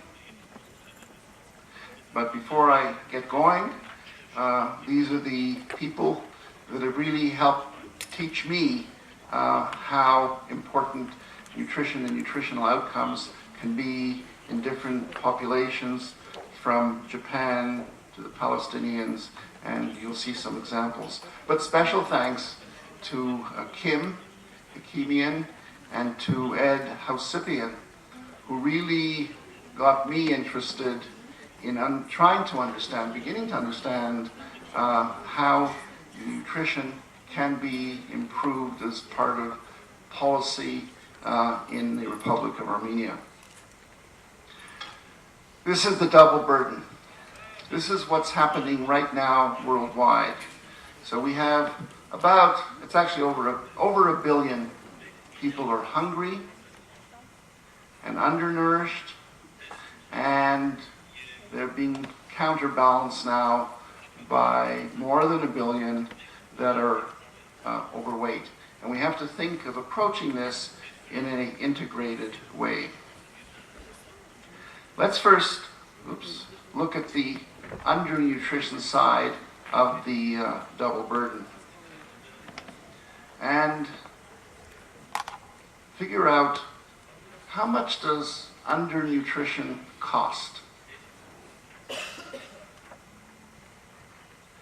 Well, as we heard, the infant mortality and mortality is going down, but I want to say that although in developing countries, for example in sub-Saharan Africa, undernutrition can account for 50% of all childhood deaths, contributing to respiratory deaths, diarrhea, etc.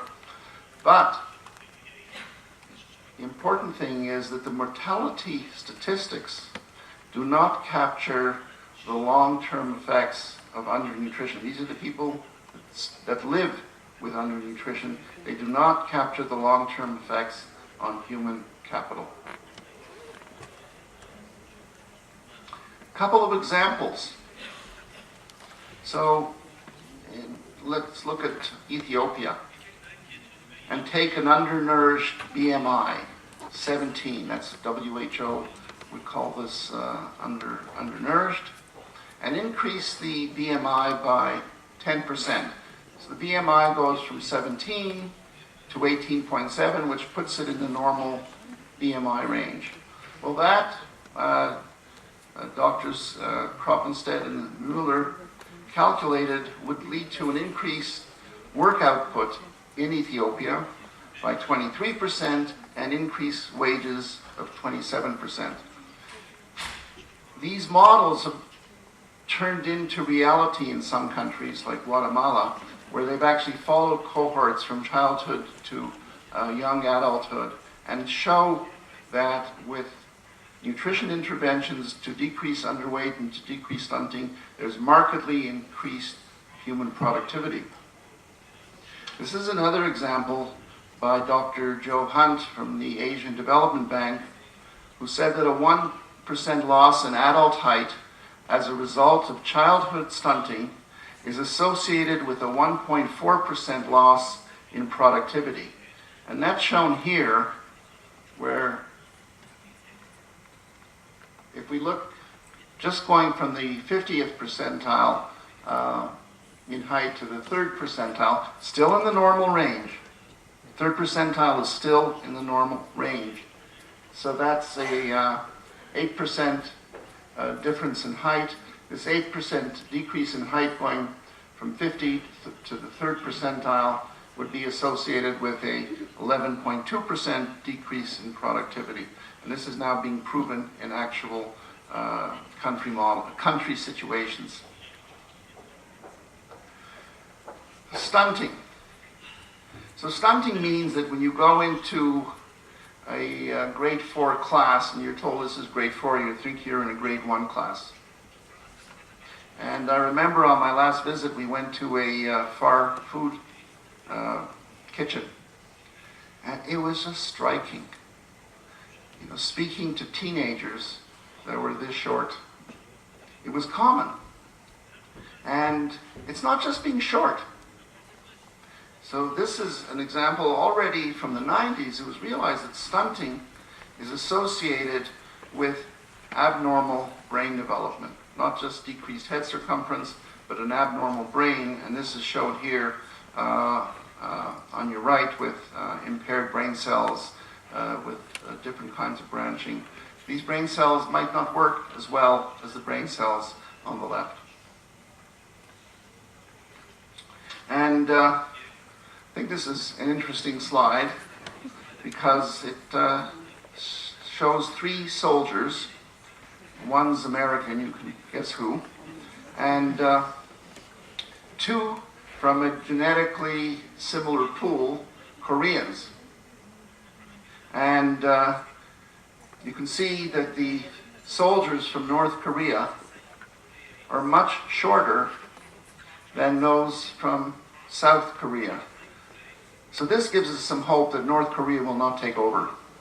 And, but in fact, we might consider stunting or results of stunting as an important part of security.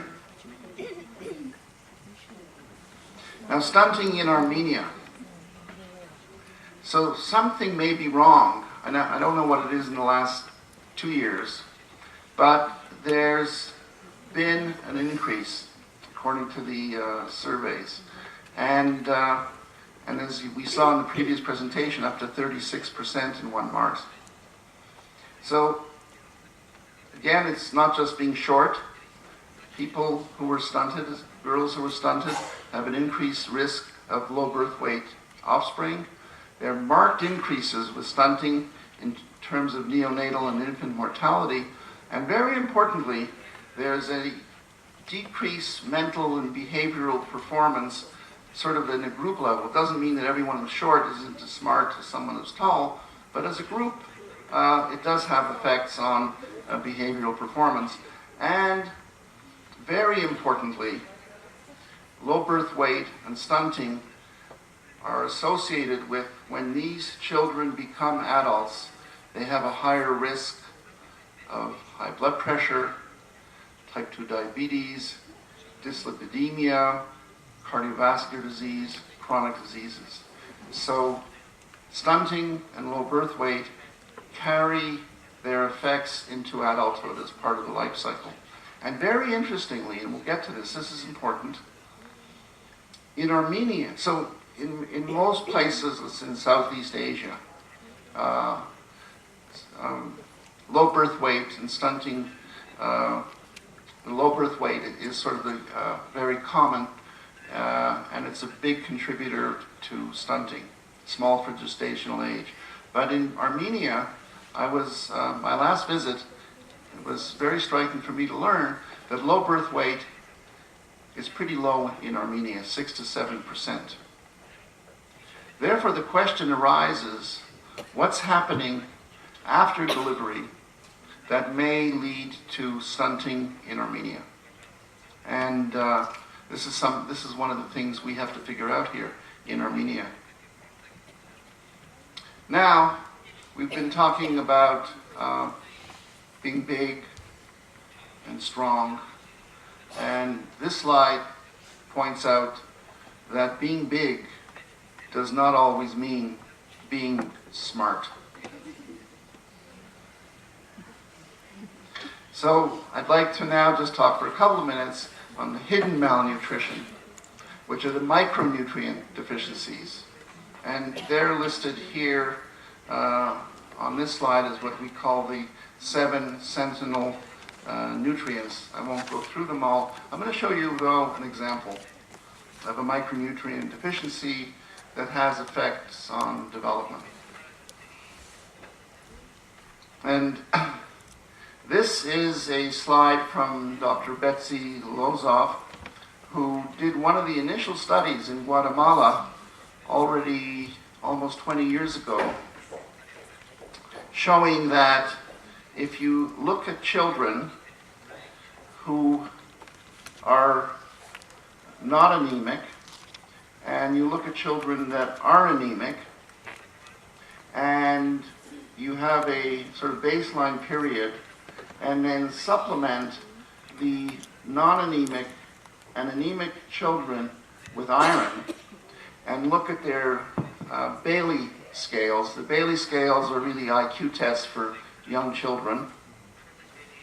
You can see that iron supplementation, even in the non-anemic kids, improved their Bailey scales, their intelligence testing. But notice something, that it didn't improve the anemic group to that of the group that were not anemic. And later studies by Dr. Lozoff and many other groups now have shown that even when you supplement or correct iron deficiency, that periods of anemia in childhood will result in the anemic kids, even after iron status becomes normal, still not achieving the intelligence levels that they would have achieved if they were never iron deficient anemic. So during my last trip here, I did learn a number of factors about Armenia. Low birth weight, prevalence rates are low, stunting is high, and as we've just heard, anemia in children and women are a major problem in Armenia, and this is documented. But it's still not documented exactly what's the type of anemia. Ferritin levels are not available. And then just meeting with people in Armenia and discussing with different people in the health sector, both in Yerevan and outside of Yerevan, it's apparent that there are other treatable nutritional deficiencies that are common in Armenia. Vitamin D and calcium deficiencies, and we'll hear more about this from Dr. Bilzikian tomorrow. I don't remember if it was Verena who told me, someone in one of the meetings in Yerevan, that neural tube defects, which are associated with folate deficiency, are 4 times more common in Armenia now than they were in the United States before flour fortification. So obviously a major problem associated as well with cleft palate. I would predict that a good part of the anemia is due to iron deficiency, but we don't know how much. And it's strange to me that I'm told, and this is anecdotal, I haven't seen it, that there are still pockets of people with big thyroids in Armenia despite iodinization of salt. So just because you say you're doing it doesn't mean it's actually always happening. So the cost of undernutrition. There's evidence that 46 million years of productive, disability-free life were lost in 1990. And these are related to different types of malnutrition, including stunting and iron deficiencies. And these are treatable.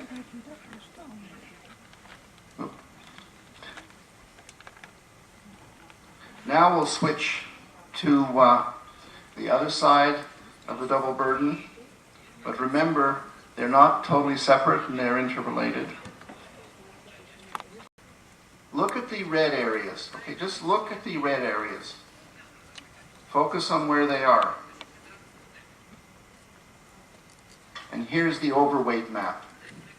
They superimpose mostly. So the double burden is really happening right here in Armenia, often in the same families. You'll have undernourished and stunted kids in the same family with obese and overweight people. So they coexist, and therefore, in approaching it, they have to be handled together. Now, the non-communicable diseases, which include respiratory diseases, mental illness, diabetes, don't just cause a lot of problems in health and feeling good, but they're hellishly expensive. And this is an estimate in trillions of dollars, how much the non-communicable diseases are going to cost from 2011 to 2030. This is worldwide, but this is in lower middle income countries, $21 trillion in 19 years, and worldwide almost $50 trillion. That's going to be the cost of the non-communicable diseases. And this is a slide that Kim prepared. And in Armenia, the NCDs account for 90% of all deaths. And notice what takes the biggest part of the pie. It's cardiovascular disease. And tomorrow we'll be talking more about some of these non-communicable diseases. I'll be talking about cardiovascular disease. So this is a real problem that has to be handled as well because it's costing a lot of money. Well, we shouldn't just talk about the bad statistics. What are the solutions? Are there solutions? And we'll be hearing over the next couple of days examples of how we need a life cycle approach. Before birth, childbirth, during pregnancy and lactation, we just heard about the 1,000 days, and how these are going to be affecting adult health. So it's going to be one of the important themes, I think, of integrated planning. And also in thinking in terms of nutritional health, and we just heard about it in the last talk, it's not just medical. In fact, we have to demedicalize a lot of nutritional problem. So we have to bring in the non-medical sectors, from engineering to architecture to other health sectors, including public health, and we have to consider the social and behavioral approaches that we have to have in programming for better nutritional health. So if we look at is nutrition expensive? Well, these are the what we call the benefit-cost ratios for different nutrition programs. This came from a World Bank report published in 2006. So what this slide shows is that for every dollar you invest in a certain type of nutrition program, what will be the benefit of that investment in terms of dollars? So a couple of examples. For every dollar that goes into breastfeeding promotion in hospitals, the return, the investment will be $5 to $67.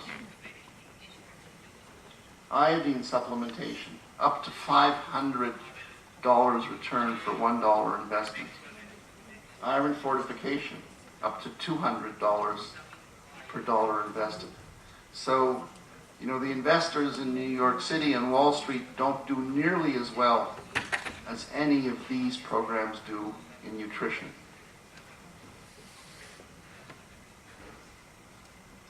And can these programs have an effect? So I've been working with the Palestinians for a number of years. About 5 years ago, the Palestinians fortified their flour with 9 micronutrients, including iron and folic acid. And this is the percent of school children, in a survey we did in the West Bank, that have low folate levels. Total of 2.4%. 10 years ago, it would have been 60-70%. Anemia in Palestinian children has decreased by 2/3 in a very short time period. And last week, I just saw data on Palestinian women. Very low rates of folate deficiency.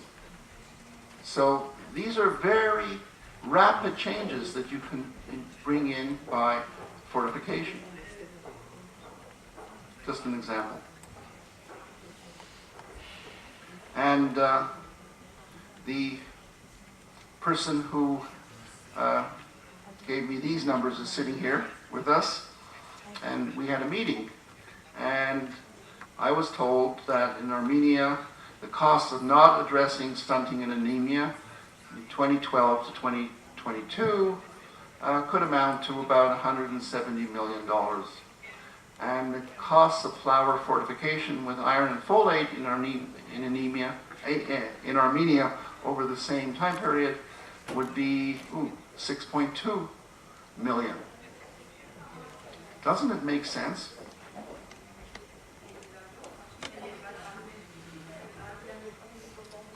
Now, this is just one example of one country which 25 years ago had really bad nutrition statistics. High infant mortality, lots of stunting, lots of anemia rates similar to or exceeding Armenia, Mexico. And I'm just showing you one slide that was given to me by Professor Juan Rivera that shows that in 24-year period, stunting in Mexico, this is in the indigenous population and these are the non-indigenous, but essentially stunting in Mexico has decreased by over 50% in a 22-year period. Similarly, I'm not going to show you the slides, anemia has decreased by over 50% in Mexican children. And this was by combined efforts of different government ministries, the education ministry, health ministries, and academia. So it can be done. And it should be done. Now, if we think about what should we be screening for I would call treatable causes of undernutrition, treatable causes of stunting in Armenia, because I would venture to say that a good part of stunting, again, occurs after delivery. So we've heard about breastfeeding practices that need to be improved, but I would like to mention other kinds of conditions of childhood that lead to underweight and will lead to stunting when they happen early. Celiac disease, cow milk protein allergy, intestinal parasites, lead and arsenic toxicity, which we heard about last night in some areas, it seems to be quite prevalent in Armenia. And then there's the other causes as well. So not everything's listed here. But these are things we can do something about. So this is a picture of a normal intestinal biopsy. So the intestine has these long fingers that go into the intestinal tube, and that's how we absorb food. Huge surface area. Now let's take a disease called celiac disease, which is an allergy to a product in wheat protein, gluten. And it causes an immunological inflammatory reaction in the intestine. So look at these long fingers. And this is a biopsy from a child with celiac disease. This should be where the villi are. There are no villi. It's flat. This child cannot absorb food. In addition to not being able to absorb, look at all the inflammatory cells. This is a major inflammatory disease too. And these kids lose protein into their intestinal tract. We have no idea, but we think in neighboring countries, we know in neighboring countries to Armenia, celiac disease is very common. And it's treatable by just taking out wheat and replacing it by corn or by rice flour. And this is what happens in celiac disease when you put them on a wheat-free diet. You see, the inflammation goes down and these long absorbing villi come back. So it's treatable. And it has marked effects on development, growth, height growth, weight growth, etc., and intelligence and mood and productivity. This is a biopsy from a 3-month-old with an allergy to cow milk protein. Well, the villi are still there a bit, but they're markedly damaged. This intestine is losing blood, because that's part of cow milk protein allergy, blood loss in the intestine. And this intestine does not absorb nutrients well. How do you treat cow milk protein allergy? Well, first you give breast milk, or you give non-cow milk formulas. This is by the way, I took all these biopsies myself.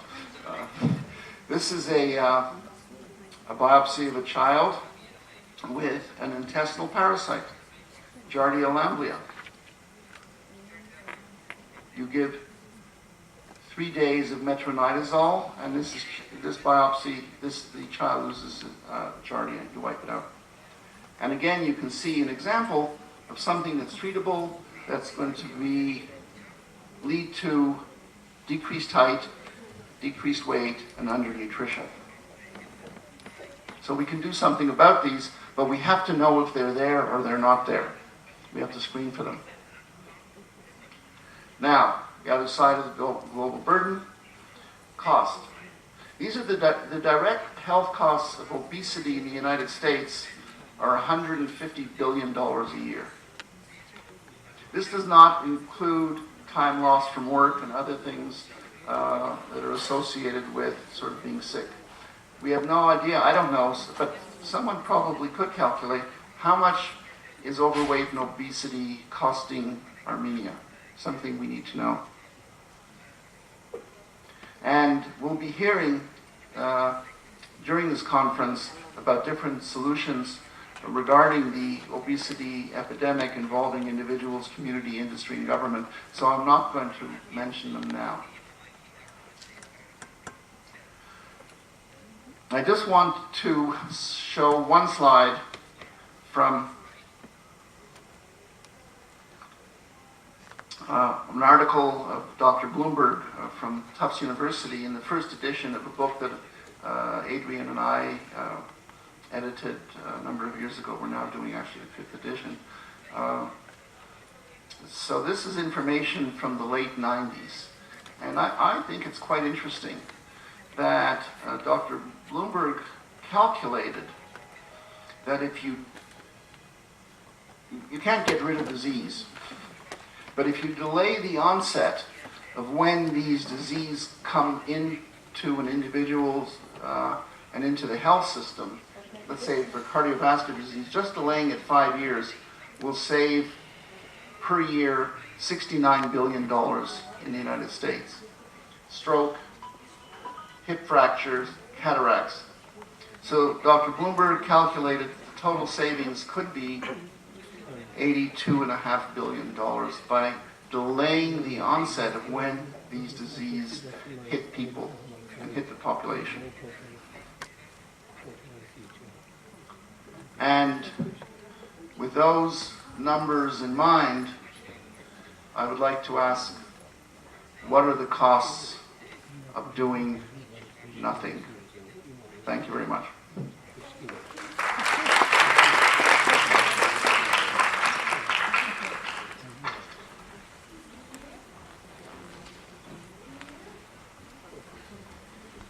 Our next speaker will be Dr. Andrew Thorne-Lyman. I would like to inform you that after the next speaker, we have a coffee break, and the coffee will be served out in the hallway.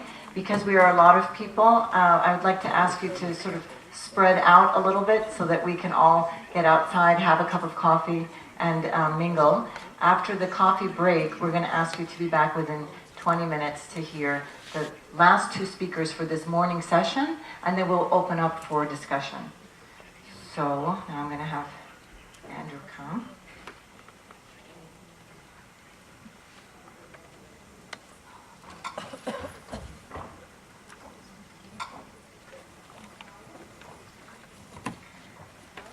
And Andrew will be speaking about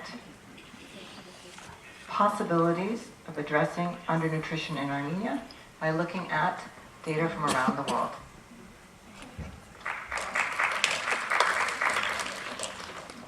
Thank you all. I'm delighted to be here, and this is a new region of the world for me. I do most of my work in Asia and in Africa, and so you can ask, what can we learn from these other parts of the world? Can you all hear me in the back? It's okay. Today, what I'd like to do is to give a quick review. I know we've already talked a lot about the data that is out here available from Armenia, but I'd like to give a quick review of what I think are the likely causes of stunting in this context.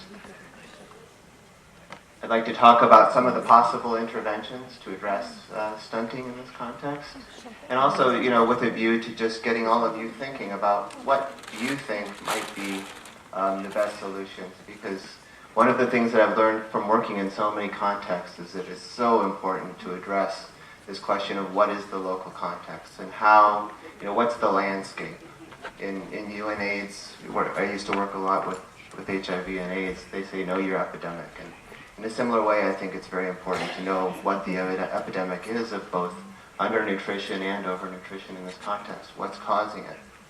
Because that influences what we do about it. So just to review, stunting is an indicator of chronic undernutrition. It's measured as low height for age, but it's not just stature that we're interested in, right? We're most interested in stunting because of the effects that are associated with brain development. It's a longer-term process.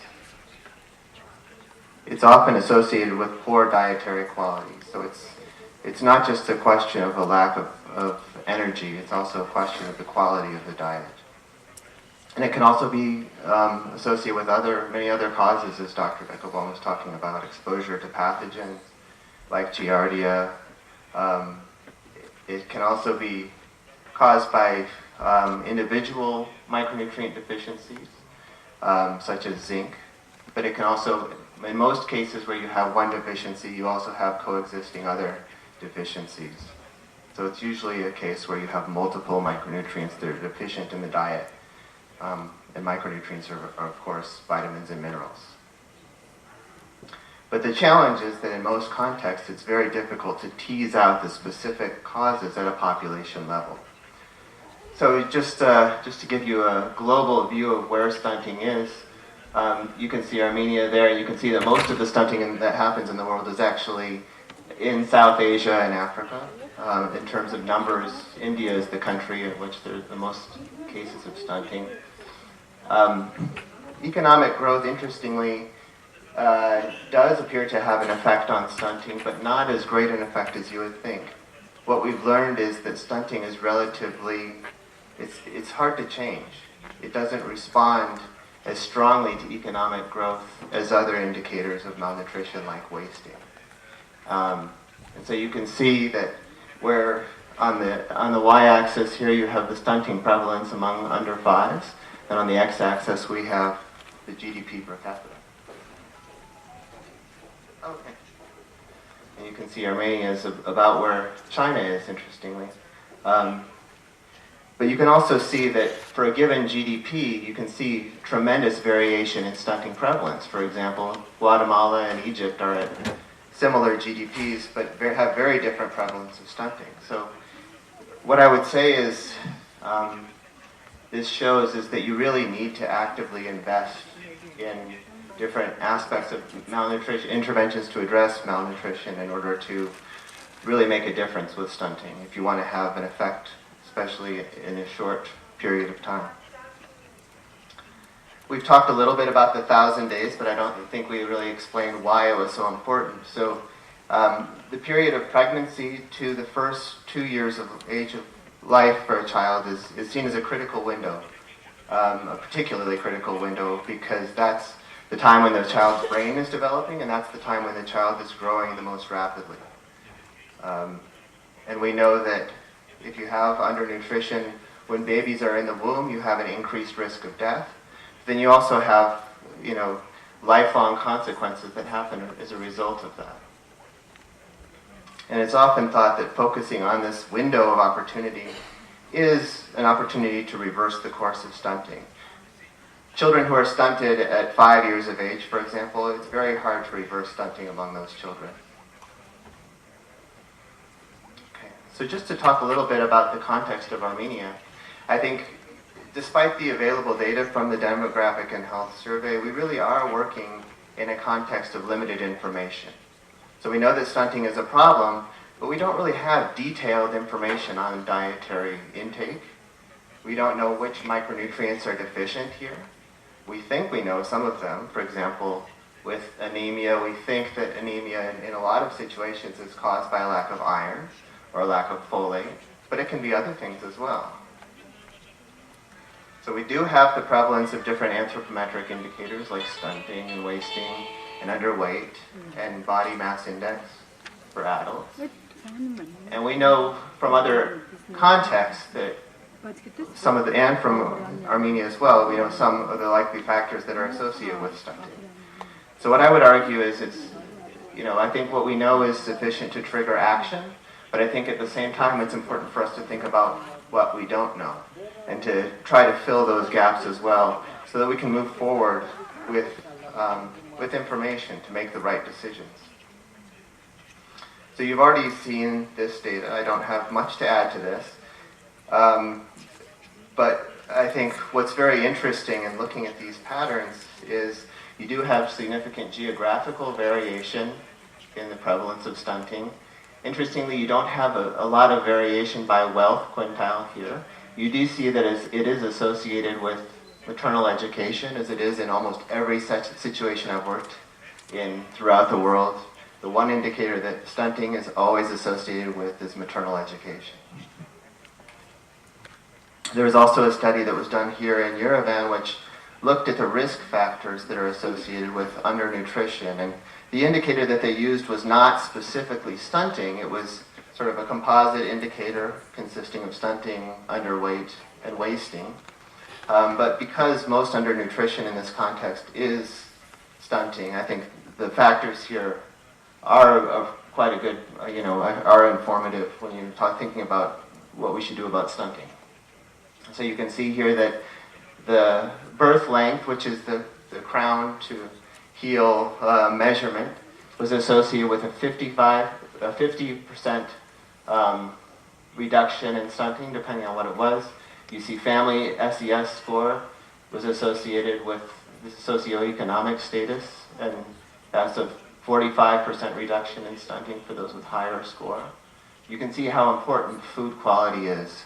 So we don't have great measures of food quality, but you can see how significant and how important the quality of the diet is for young children. Breastfeeding is, of course, well documented to be a factor that we should be thinking about, and also potentially some role of genetics. This is the only factor that's not significant when you're thinking about just the, just using a p-value of 0.05, but it does look like it's something interesting. And interestingly, the R-squared was also quite high, suggesting that the authors were really able to have a strong model to predict undernutrition in this setting. So these are the factors that I would argue we should really be thinking about. So WHO has a set of infant and young child feeding indicators, which is collected as part of the Demographic and Health Survey. And these were presented to you before, but I'd like to sort of re-emphasize the importance of dietary quality. You can see 3 of the measures down here, which are minimum dietary diversity, minimum meal frequency, and minimum acceptable diet. And so just to explain these a little bit more and how they collected this information. So as part of the Demographic and Health Survey, they ask about, in the past 24 hours, what did you feed your child? And this was asked to all the parents of all children less than 2 years of age. They then classify all of the foods into 7 different food groups, and then they add them up. And so the proportion with minimum dietary diversity is the proportion of children who receive at least 4 different food groups in the past 24 hours. And the reason that they usually use 4 as this cutoff, it's not a magic number, but it's the number that usually corresponds to consumption of animal source foods. So really for a lot of nutrients, for example, for iron, vitamin B12, and other essential nutrients that are very important for physical growth, and zinc, consumption of animal source foods is thought to be extremely important. Now they also ask about meal frequency, and so there's recommendations for how often children of different age groups should be fed. So factoring in, asking questions that are asked to parents about how often they feed their children, you get this minimum meal frequency and whether or not the child is fed that amount of time. So you can see here, in addition to exclusive breastfeeding being an issue of great concern here, you can see that about 63% of households met the requirement for minimum dietary diversity, 67% met this criteria for minimum meal frequency. And interestingly, this minimal acceptable diet, which consists of both the dietary quality and the meal frequency, only about a third. So what you're thinking, when you think about this, it's sort of like overlapping circles here where only about a third had both dietary quality and the frequency in order to help their children meet these nutritional needs. So I think what this really argues to me is that you really need to be thinking about food-based approaches and dietary quality-based approaches to fill some of the nutrient gaps that are probably limiting in the diet, in addition to breastfeeding interventions. So now I'm going to talk about what some of the possible interventions are for addressing, to help fill these nutrient gaps. Now, this is a slide that's often shown at nutrition conferences. I think every nutrition conference I've ever been to, I've seen presented. It's often called the UNICEF framework, or the framework for understanding the conceptual framework for malnutrition. I know that it's a lot of words here, but what I'd like to just emphasize is that malnutrition is a complicated thing, and it's caused by many different things, including not only what you eat, but also your health status, as Dr. Deckelbaum was explaining. Even after you've eaten the food, that doesn't mean that you necessarily absorb it. And there's many different factors that influence the choices that households make in deciding upon what foods to eat or which foods to feed their child. So there are many different underlying basic causes that we need to be thinking about. And because it's such a complicated, because malnutrition is caused by so many different complicated factors, it really needs to be responded to with a multi-sectoral intervention that factors in a lot of different interventions to help respond to it, especially stunting. So here's another slide with a lot of text on it, and I'm sorry for that. But what I would like to just emphasize here is that on the right side, we have what are called nutrition-sensitive programs and approaches. And then on the left side are nutrition-specific approaches. So nutrition-sensitive approaches tend to be interventions across all different sectors. And so in thinking about what's causing undernutrition, you know, if a family or if an area is only producing potatoes, for example, or if seasonality is a factor influencing the quality of the diet, as we think it is in many parts of Armenia, we need to be thinking about what foods are available locally and what foods are being grown. Similarly, we know that here in Yerevan the water is clean, but we also know that throughout the country the prevalence of diarrhea is about 10%. And so maybe we need to be thinking about clean water as well as food. Now, this is a culture and a country that has tremendous education. And I think, as Kim was explaining to me yesterday, unlike a lot of situations, this is a great asset that you have, because it means that if you're trying to do nutrition communication, you have a population that can generally understand what you're saying. And so nutrition communication might be much more effective here than it would be in a context of, say, rural Africa where people are not educated. So in addition to being underlying causes of undernutrition, these can influence what interventions we help to choose in order to respond to this problem. So in addition to nutrition-sensitive interventions, we also want to respond directly to this problem through direct interventions. And so here on the left you have sort of a menu of interventions. Now, there are two publications that are really useful, I think, in helping us to decide upon what interventions might be evidence-based, well-grounded in evidence, and useful to help to respond to this problem. And so in 2008, I believe, and then last year again, The Lancet published a series on maternal and child undernutrition, where they reviewed a very comprehensive review done by many of the world's experts in undernutrition, where they went through all of the available interventions and they reviewed the evidence for them, and they came up with 10 interventions which they felt were worthy of being scaled up everywhere. And so these 10 interventions are listed here. And I highlighted with the red arrows the ones that I thought would probably be very useful to focus on in this context. Promotion of breastfeeding, appropriate complementary feeding, paraconceptual folic acid supplementation or fortification. You can see in orange some of the other ones that I thought might be useful, including maternal micronutrient supplementation, calcium supplementation, which is effective in helping to reduce preeclampsia and preterm delivery in situations where calcium is deficient. Maybe zinc supplementation, given the high prevalence of diarrhea.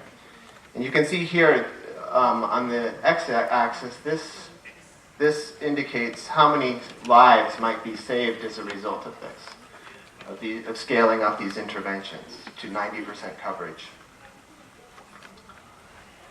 But of course, it's not just a matter of how many lives do you save, especially in Armenia. We've already made tremendous progress. You've made tremendous progress in reducing under 5 mortality. It's also a matter of how do we reduce stunting. And so these interventions together globally are predicted, if it's scaled up, to reduce stunting by more than 20%. But I think what we really need is more work to go into the how. How do you scale up these interventions? Is a huge question. And research funding towards what we call implementation science is really low compared to all of the funding that goes to doing, for example, trials of the efficacy of different interventions. So many people in our field traditionally have thought stunting rates are impossible. It's impossible to reduce it quickly. But evidence actually suggests that it is possible to reduce stunting rates. And here you can see the decline that's happened across different regions throughout the world just over the past 20 years. And so in this part of the world, we see that over the past 20 years, we've seen a 57% decline in stunting. from 1990 to 2011 or 2012. So it is possible to reduce stunting rates. And here you can see some of the country experiences. Some of the countries that have made the greatest progress in reducing stunting have been countries that are sort of similar socioeconomic status as here. So it is a problem that you can reduce stunting. It's doable. I think we can try to draw some of the solutions that have worked in countries like Brazil, Mexico, Vietnam, China. You know, I think trying to draw on some of these experiences and think about what might be suitable for a context like Armenia is something we should do. So one possibility that we've talked about a little bit is fortification. Here, you know, fortification, one of the greatest challenges is finding a suitable vehicle. So what do you fortify? You need to find something that a lot of people eat, or especially target populations that are at greatest risk eat. And of course you have wheat here, and possibly cooking oil could be another thing you choose. The great advantage of this is that it's relatively inexpensive. It always ranks as one of the most cost-effective interventions. When the World Bank does cost-effectiveness analysis, it's always at the top. You can reach a large population. There's no education that's required. People will just eat it, so there's no action that needs to be taken. It's proven success as a strategy. And it's sustainable, and consumers in some cases will even pay more to buy fortified food than one that's not fortified. Now, the disadvantages are, you know, when you're thinking about different population subgroups, like young children, they have very high needs in terms of the amount of certain nutrients that they require because they have smaller stomachs. So the levels that you set may not be appropriate for all groups. In some cases, shelf life can be an issue as well. This is a new option that's been emerging as something that's being used in a lot of different contexts, and it's called home fortification.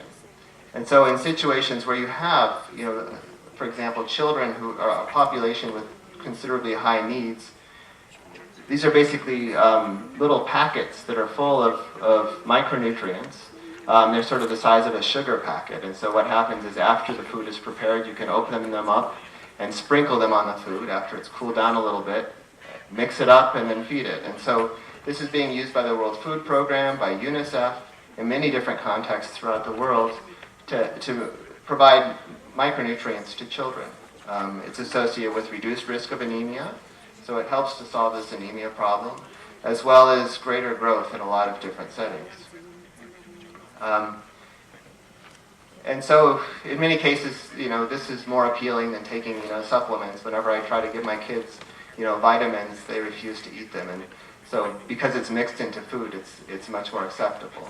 But the disadvantages of this over fortification are that it requires a lot more communication because you have to change behavior. You have to have the mothers actually take the step of putting it in their child's food. And it requires education on how to use. And so in many cases, you know, people are sort of distrustful when you give them a packet and say, put this on your child's food. They think it's medicine or something like that. And then, of course, there's also the option of providing food supplements directly. And this would be most suitable in situations where people are calorie energy deficient or protein deficient, or you're trying to deliver macronutrients as well as micronutrients. These are some of the products that are used in humanitarian emergencies mostly, but I think possibly producing locally some sort of fortified blended food could be an option for Armenia, something that provides essential energy, micronutrients, as well as macronutrients. And this is produced, fortified blended foods like this are produced throughout the world. And then, of course, there's food-based nutrition interventions. And so these are also being done in a lot of places. Just as an example of some of the things that are done with food-based nutrition interventions. So one is homestead food production. So helping households, providing them with the knowledge or tools that are necessary to, for example, produce around the year vegetables or animal source foods, such as, you know, small livestock. In a lot of places they have micro-lending programs, cash transfers. So in Mexico, one of the reasons why, especially in the poorer population, they were able to reduce stunting so successfully was because they had conditional cash transfers, which means in order to receive a certain amount of money, poorer households had to attend nutrition education classes, and this had actually quite an amazing improvement in nutritional status of poorer households in Mexico. Now these can be much more expensive, considered to be much more expensive as interventions, but they're also perceived as being more sustainable in most cases. And the benefits often go beyond just nutritional status, and so you see effects on gender within the household, so women's ability to control resources often means that, you have a lot of different things like, after they earn income, they'll use it to spend it on education or to spend it on the household's health. But for many of these interventions, you don't really have a very well documented impact on nutritional status. So those are just some interventions, just to give you a quick overview. Some of the specific thoughts that I had for Armenia, as I said before, I think it would be really useful to have more information on dietary intake. And this could have two main benefits. One is, by understanding what people are eating and how much, we can get an understanding of how deficient their diets are in different nutrients. Or, to help to understand, when we're thinking about this double burden problem, what does dietary intake of different populations look like? What are people actually eating? To what extent have people started consuming processed foods or soda in rural areas? Another use for a dietary survey could be to help to identify optimal fortification levels. And so when you're trying to have an interventions where you're fortifying, for example, flour with folic acid, before you do that, it's important to know, what's people's folate status. And so, I would also recommend some sort of biochemical survey of nutrient status to understand, what is the extent of different nutrient deficiencies in different groups. With this anemia problem, what is the cause of anemia? Well, we could estimate that.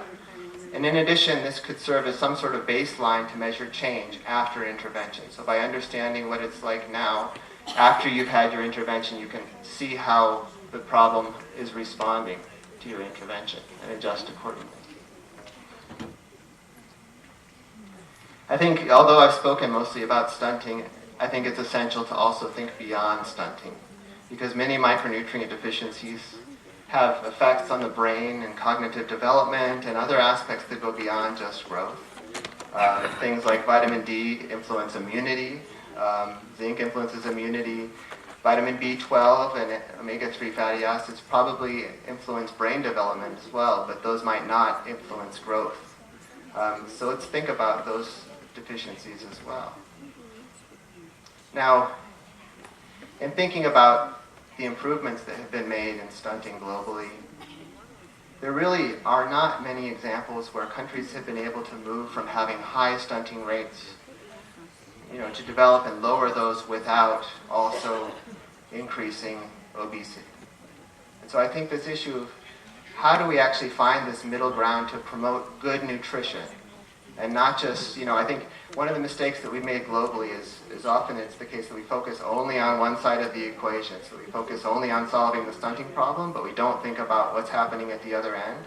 I think one of the opportunities that you have here, you're working in a situation where overweight still is relatively low compared to what it is, say, in the United States. So, and we're working in a situation where you're consciously aware of this problem that's increasing as well. So I have great hope that we'll be able to promote the middle path of good nutrition, not just promote solving undernutrition.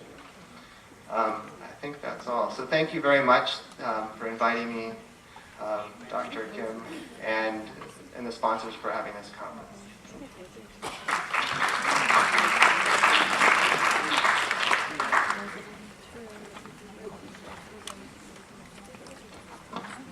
Հիմա հրավիրում եք ինչ է։ Հիմա coffee, սուրճին, thank you. Coffee break. 10 minutes, 10 րոպե, շուտ մի բան խմենք, ուտենք եւ գանք նստենք, որովհետեւ մի քիչ ուշանում է մեր ծրագիրը։ Բոլոր այս սլայդերը ցեզի գտանք website-ով գտանք, բոլոր սլայդերը conference-ին հաջորդ խոսողը, ուրեմն պիտի ներկայացնեն, Dr. Sharon Akabis is going to speak about developing food-based dietary guidelines for Armenia. And we have some part of her presentation where մենք մի մասը իր ներկայացությունը ինքը ուզում է ցեզնից հարցումները հարցնեն, նայենք ինչպես կանցնի. So with no further ado, let me introduce Dr. Sharon Acampbell.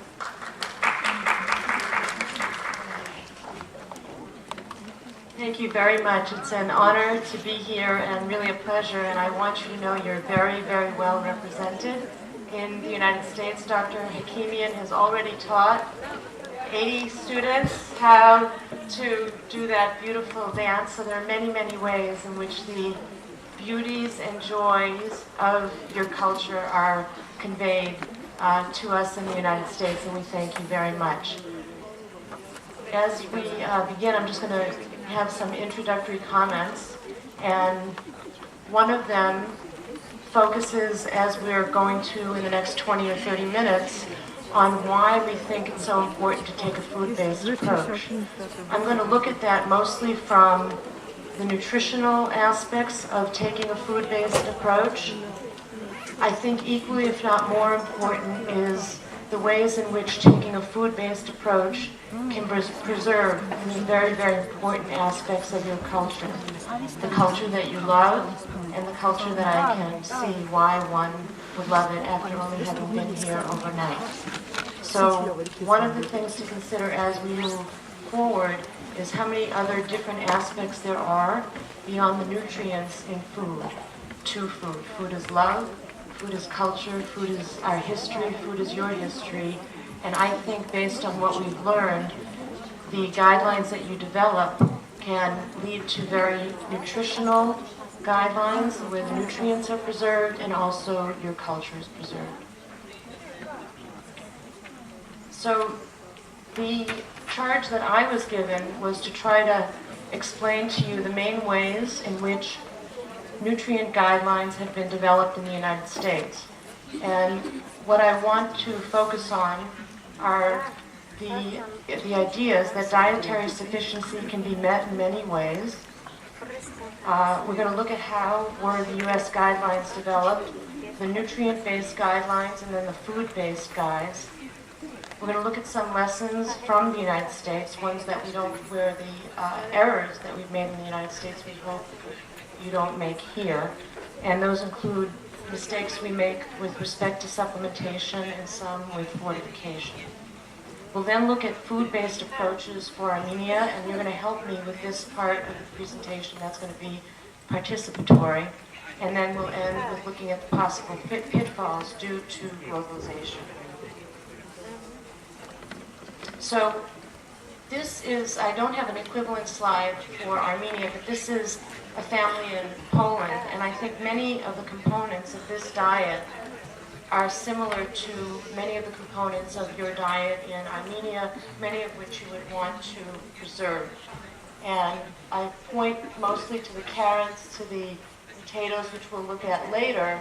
And this is from a series of slides from around the world.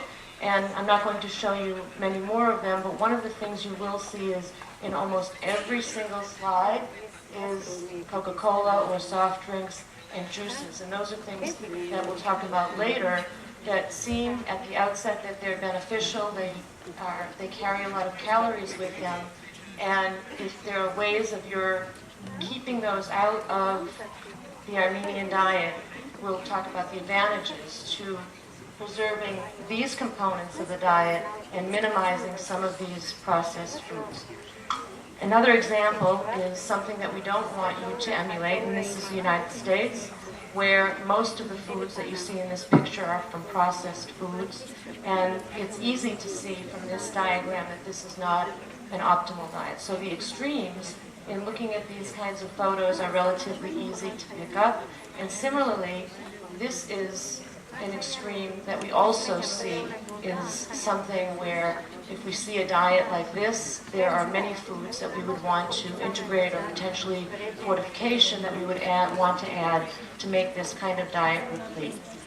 We think Armenia has a wonderful, wonderful diet from which to draw and develop guidelines, and this is a beautiful plate that I understand it's a home where it's the meal is made in a home where we're going to go this evening, and I'm getting hungry just looking at it. So now to switch to the question of how are nutrient guidelines and food-based guidelines developed. So one of the things to just think about before we even start is that food is made up of hundreds and hundreds of different components, some of which we know to be essential.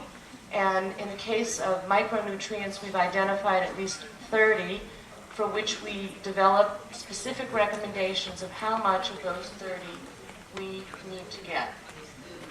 So for starters, one of the things to keep in mind is that the amount of iron that I need as an adult woman is less than I needed when I was pregnant, and it's less than my children needed when they were young and growing. So even when we identify a particular nutrient that we need in the diet, we then have to make different inferences for how much we need at different ages and different genders, and the recommendations that I'm going to share with you are developed for healthy people. So if someone has any kind of disease, then their requirement for the nutrient may be even greater.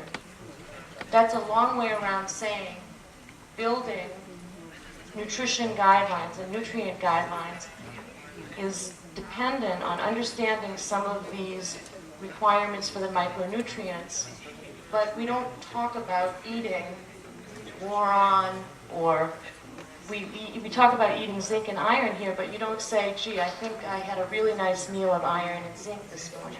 We talk about eating food. So we have to take those nutrients and then embed them in food and figure out how to make an optimal diet by combining what we know about nutrients and what we know about particular foods. So that's what we're going to try to look at this morning. And in the United States, I'm sorry this doesn't show up well on the screen, but the first nutrient-based guidance in the United States was in 1941, and it was actually developed for the military. It's important to note this because the goals of these nutrient guidance tools were to prevent deficiency in adult men in the military. And when you develop your guidance, you're going to have to figure out what are the primary goals. But the goals led to the formation originally of something called the Recommended Dietary Allowances.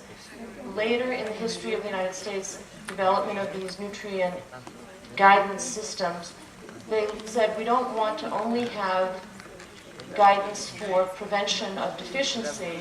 We want to understand how much of these nutrients we need for optimal health. At that point, they introduced the concept of the dietary reference intakes, and those dietary reference intakes included the RDAs, which was originally formed in 41, which are the recommended dietary allowances, and they also include something called the estimated average requirement. I'll explain each of these in a minute. It includes adequate intake, and because we became aware that too little of a nutrient is a problem, it's a risk, we also became aware that too much of a nutrient is a problem, so we established upper limits, and they call those the tolerable upper limits. And I just want to point out that even though you see RRR, they actually stand for different words, and each of these words is very important, and also it's common for people to think the RDA is the recommended dietary daily allowance, and it's not meant to be something that you get necessarily on a daily basis. If you have too little iron one day, you are not going to immediately become iron deficiency anemic. It's a problem over time. So these are all used to develop the nutrient-based guidelines. Then we realized we have to put them into food, and the food-based guidelines actually began about 40 years before the nutrient-based ones, and they began in children. So the first USDA, or United States Department of Agriculture, food guidance was formed for children. I think that's relevant to this conference. And what you can see is that we haven't really settled upon the perfect guidance form. You're probably familiar with the food guide pyramid, which became something that no longer had food, And that was eliminated, and now the USDA uses the concept of the food guide, and it uses the concept of My Plate. So on My Plate, you have fruits, vegetables, grains, protein, and dairy. And I like to use something that the New York City Department of Mental Health and Hygiene, Department of Mental Health, and Hygiene developed, which is puts food on the plate.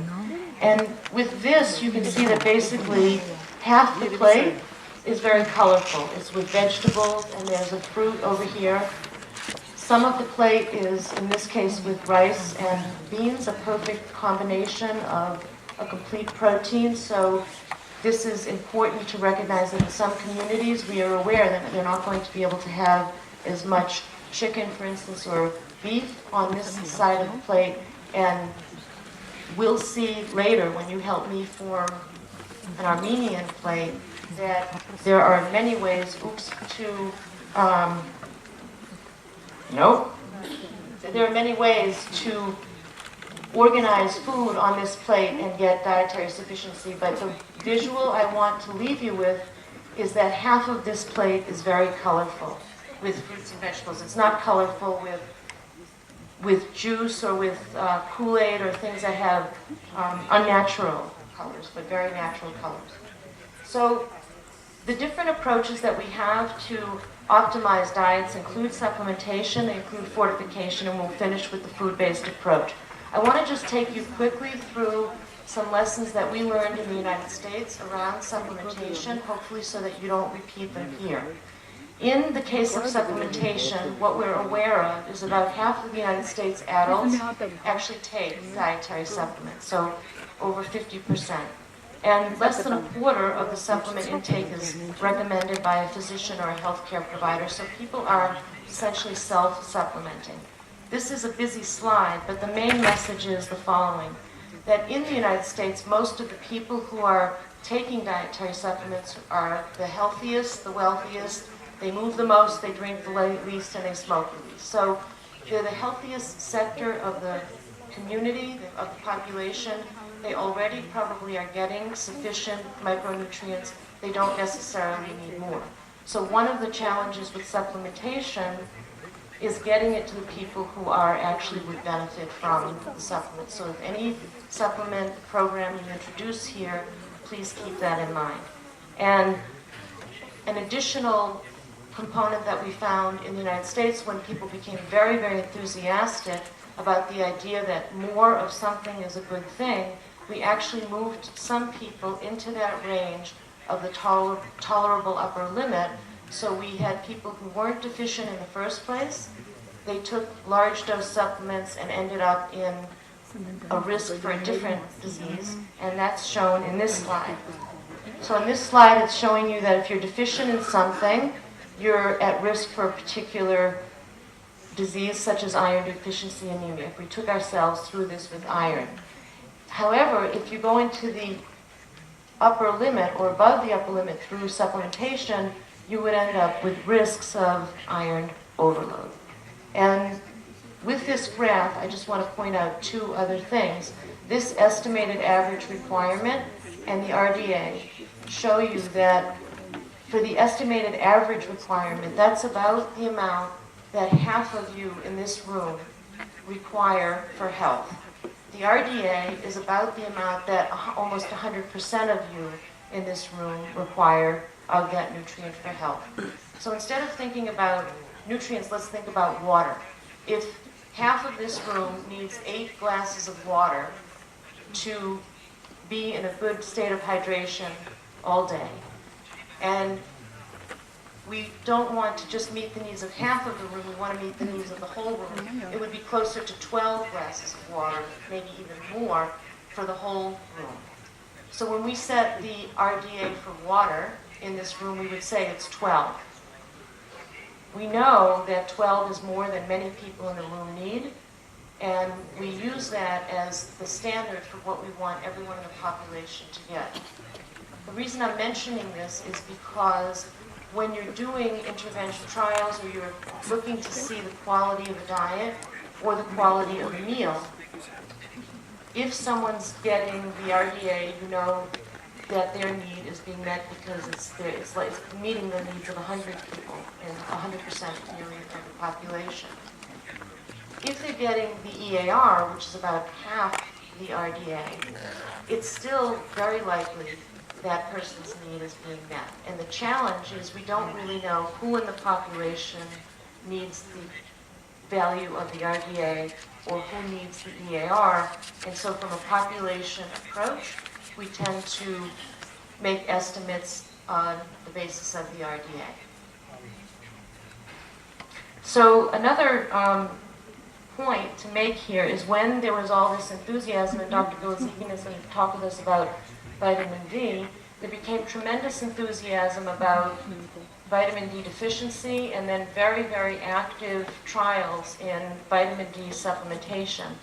And in some of the trials, the supplementation levels were very high, and the blood levels of vitamin D, though the standard deviations here are high, reached very high levels. So what you see here is that at low levels of vitamin D in the blood, you had higher rates of mortality. But as you came up onto this higher level, probably with the upper limit of vitamin D being ingested, you end up with higher rates of mortality. And I know you're upset about the standard deviation with that, but this has been seen in more than this trial. So it's a cautionary tale about supplementation. So another area that we can worry about to reduce the rates of neural tube defects, you can see that almost 90% of the population had intakes from naturally occurring folate that were below that EAR. So that was below a number that really triggers concern because that's the 50% mark. So almost 100% of the population was getting less than the value that we know is good for at least 50% of the population. And we worked in over the last 14 years with fortification, and now the percent of the population lower than the EAR is extremely low. The cautionary part is that in the United States, not in Armenia, there are many, many sources beyond bread of folate and fortification. So in the United States, nutrient bars are very popular. They add nutrients to drinking water. There are many, many different sources, and the concern becomes that a percent of the population ends up in that upper limit. And again, it's not so much to say fortification is good or bad, but learn from the different communities that you've already been introduced to who are introducing fortification in order to figure out what's the optimal level of fortification. So in the case of Armenia, we want to switch to the question of how to optimize a potato-based diet. What are the essential micronutrients that might be missing in a typical Armenian diet? That's a theme you'll hear from many of us, that we're making basically inferences about the micronutrients that we think are of concern here. And we know that they're likely to include vitamin A, C, folate, iron, and zinc. I'm only including those because the slides that I'm going to show you the foods that can help you to replete those micronutrients. We're aware, and Dr. Bilazikian will talk with you at greater length about vitamin D, calcium. We're aware, we've already heard mention things like omega-3. So this is not an exhaustive list. So what's missing in a potato-based diet? And this slide is just showing you that these different micronutrients, what we're trying to do here is get to a level of 100%. And in a potato-based diet, the main micronutrients of concern that are missing are vitamin A. There's plenty of vitamin C in potatoes. They're an excellent source. There's some folate, a small amount of iron, and some zinc. So to improve a potato-based diet, you can start doing things, adding foods that are available here in Armenia. If you add carrots, you're automatically going to, with a small amount of carrots, meet the vitamin A needs. You'll get a little bit of a bump in iron and a small bump in zinc. If you add an orange or mango or some kind of fruit, you'll get some additional vitamin C, you'll get some additional folate. And if you add lentils to that, beans and legumes are an excellent, excellent source of folate. You can bump your folate, you can also get some iron from that. And if you, instead of the lentils, your primary protein source is beef, you see that you haven't boosted your folate, but you have boosted your iron, and that's a meat source of iron, which is better absorbed, and you've certainly increased your zinc. So putting them now with potatoes, carrots, orange, beef, and spinach, we'll add the lentils in a minute, you can see that you can get a diet that's sufficient in all of these micronutrients of concern. And if you add lentils, which I think this is similar to a meal, a very delicious meal I had last night. There were potatoes on the table somewhere, I had some carrots, I had orange, I had a small amount of beef, I had some leafy greens and lentils at the meal that we were at. And that provides everything that one needs in terms of depleting the micronutrients. So your basic foods can lead to a diet that's sufficient in some of these micronutrients that are of concern. So going back to my plate and looking at another aspect of my plate I mentioned is the fact that more than just the components of food and the foods themselves, there are the cultural aspects. So other communities have developed a different kind of pyramid. You might, in Armenia, want to develop a pyramid.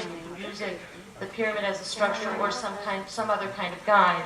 But the key thing is that you can start to populate your own guide with Armenian foods. And it doesn't have to be in this shape. But I use this because I think it's a beautiful illustration of a food-based diet. The other reason I use this is because it adds another component to food, which is family meals that are very important, and it also emphasizes physical activity and physical activity at all ages, and I'll talk more about that tomorrow. So your guides can be food-based, and they can also emphasize the social factors that are important for where and when and how we eat food.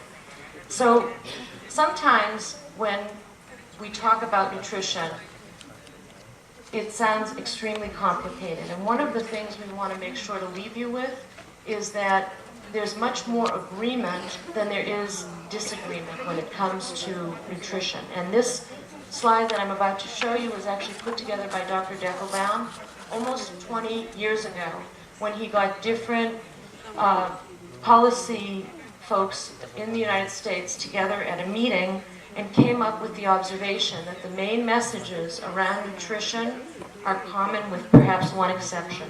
So what he did at a meeting was to pull together the American Cancer Society, the American Heart Association, American Diabetes Association, American Dietetic Association, American Association of Pediatrics, and then compared the recommendations to the U.S. dietary guidelines at that time. So you have from children through adulthood, and the main messages are consistent across every organization, perhaps with the exception of alcohol. I haven't heard anywhere where they're recommending children have alcohol, but that's the only exception to this. Otherwise, you see that what we want is for people to consume adequate calories to achieve or maintain desirable weight, to maintain intakes of fat that are a certain percentage and cholesterol lower than a certain milligrams per day, eating a variety of food and emphasizing foods from plant sources, choosing a diet moderate in sugars and salt, maintaining adequate levels of physical activity. This says do not smoke. I would say if you smoke, reduce, and if you drink alcohol, do so in moderation, 1 to 2 drinks per day. And a drink isn't a bottle of wine. A drink, what's a drink? What's a drink of alcohol? Sorry? Well, so how much wine? A big glass? How many ounces? 8 ounces? I got 8 ounces. How many ounces is a drink? 2. It's about 4 to 5 for wine. So that's a bottle of wine with that estimate should be enough for 4 women to share. Okay? Well, how about hard liquor? Your vodka, your yummy, how much? Under 100 grams? So about 1 ounce. Okay, not 10 ounces. So that's a drink, and when we work with people, that's very important for us to understand. it's kind of sad news. I had to give it to you. Okay, so what can Armenia learn from our mistakes? Well, one point, and I didn't take you through all of the different nutrition guidance in the United States, but it's generated from 4 to 5 agencies.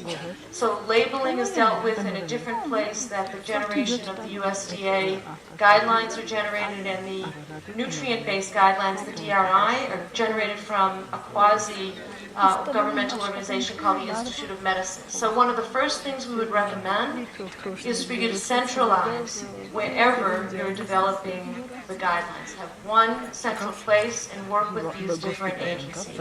And then especially consider target groups, we've heard this before, that may differ seasonally, and the challenges in urban and rural settings may be different, and there may be different challenges with different socioeconomic groups. So what we would like to encourage you to do, building from within, is to keep Armenian diets looking like this, which is a beautiful family meal without many processed foods. And we don't want it to become this, because this is more common in the United States, and most of the work that we do, that I do in prevention of childhood obesity, is trying to get people's diets to go from here to here. So you're at a point where you're here, and the challenge, we think, will be avoiding going to here. So I'd like to thank Dr. Hakimian and Dr. Dinkiewicz, who helped me very much with this presentation, and all of you who've made this possible. And before we do that, I think I have enough time. Okay, so what I wanted to do with the remaining time is build with you the Armenian plate.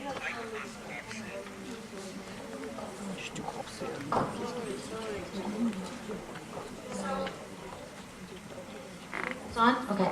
So what I want to do when we talk about the plate, and I like to draw it like this, where it's the colorful part, the vegetables plus fruit here. And then you just say to somebody, when you're looking at the plate, make half of the plate colorful with fruits and vegetables. And what are the main sources of protein that you have available to you in Armenia, and what are the main grains? So let's just quickly make a list of the fruits and vegetables you know to be available, and then you can work with the families and the communities with whom you work to try to increase the way the plate includes those fruits and vegetables. What are the main protein sources, and what are the main grain sources? So fruits and vegetables, one at a time. And if someone will have to translate for me. So let's do fruits first.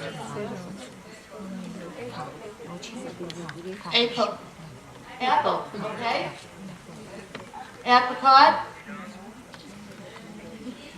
Peach.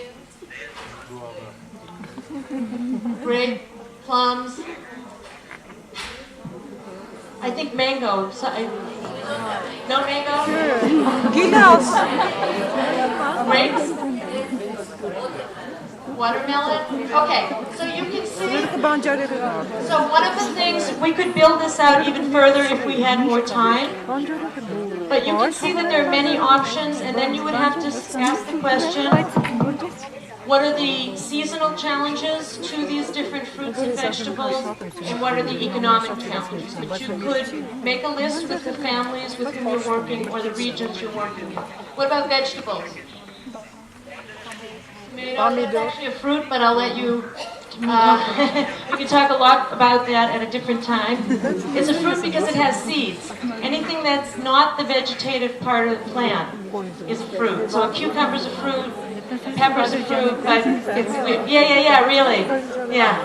I'm sorry. So, okay, but we eat them as vegetables. So what are some other vegetables that don't have seeds? Carrots. So in salad, there's lettuce. Oh, celery.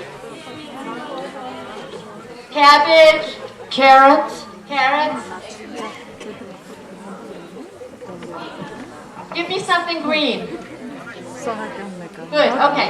Okay, so the reason I'm saying that is if we had more time, and anyone who's interested in this, I can work with you more.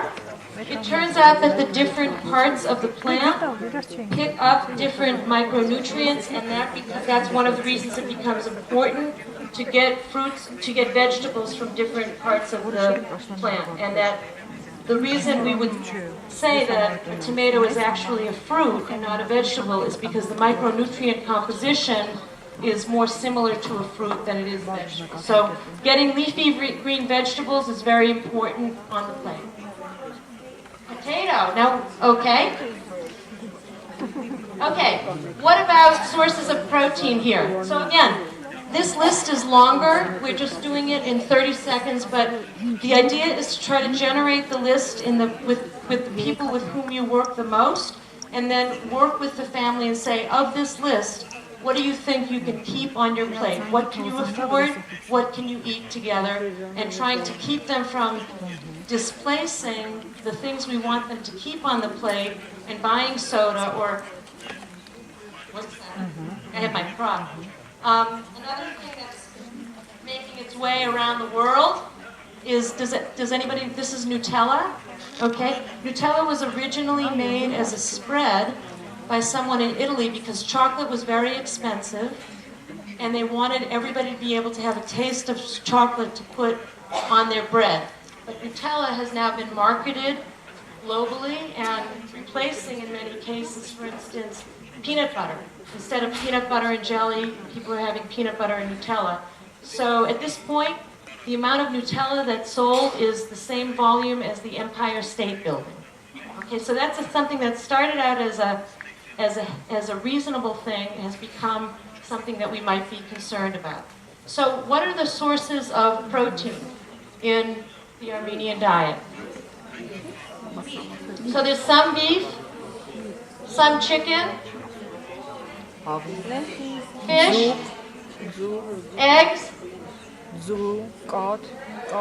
lentils, so legumes, cheese. So cheese, it will fit both groups. Dairy products will help you with protein and also dairy, and they become an important source to track. Again, you have plenty of sources of protein. Anytime you would want to have a plant-based protein, you want to complement that with a grain.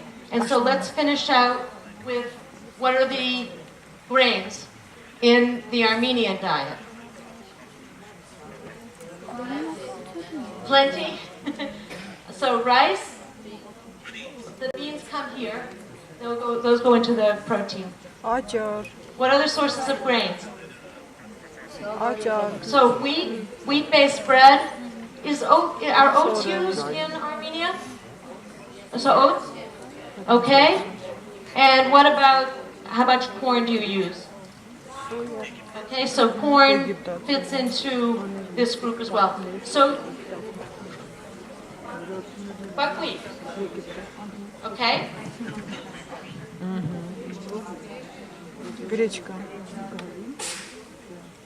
So in less than 10 minutes, and now I'm going to finish, in less than 10 minutes you've formed the basis of a food-based dietary guidance system that you can build on for the country, but also you can leave this room, and when you have your lunch, you can select your plate based on what you've learned here, and when you work with people in your clinical settings over the course of the next weeks, you can draw on these concepts. Thank you very much.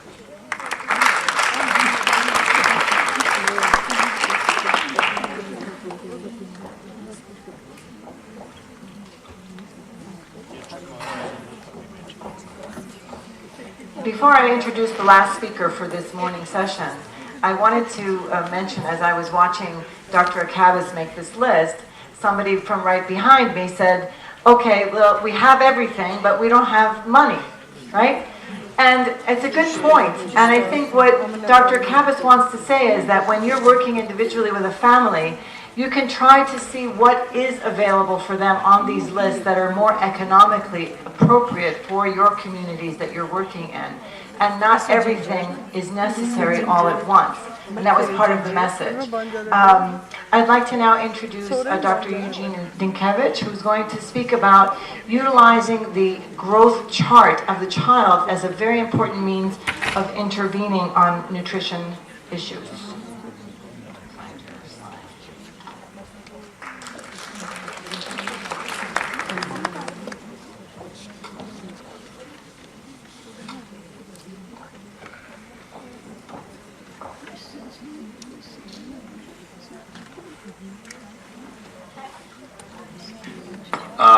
Good afternoon, everybody.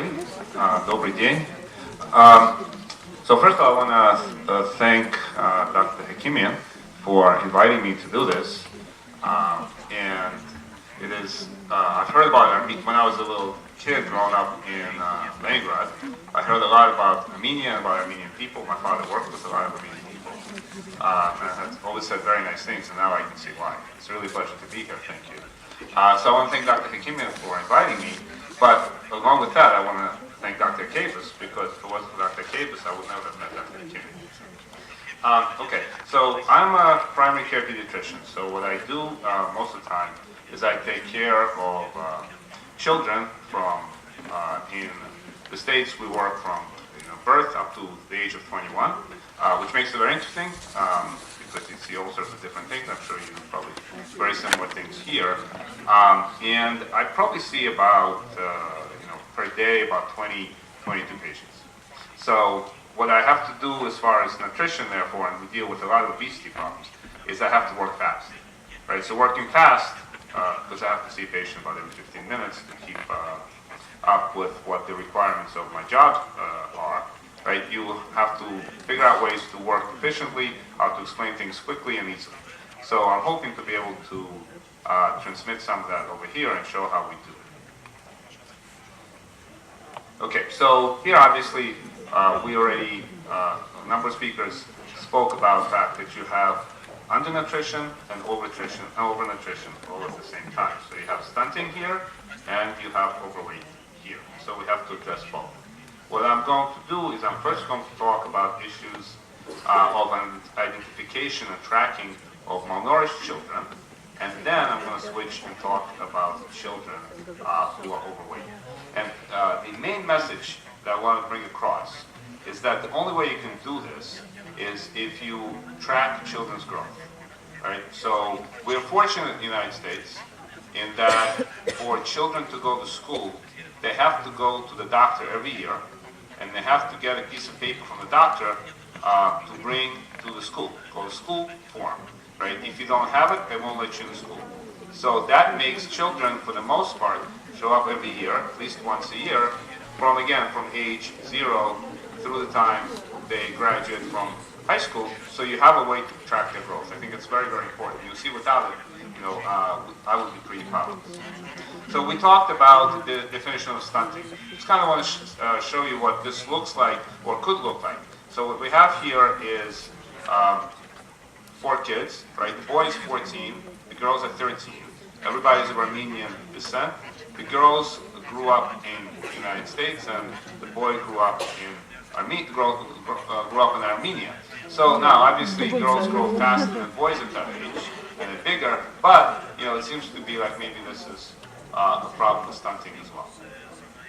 So, we have to track growth, right? The only way, if that boy is stunted, the only way we could identify that is if we kept track of his growth. And for that, we need to have growth charts.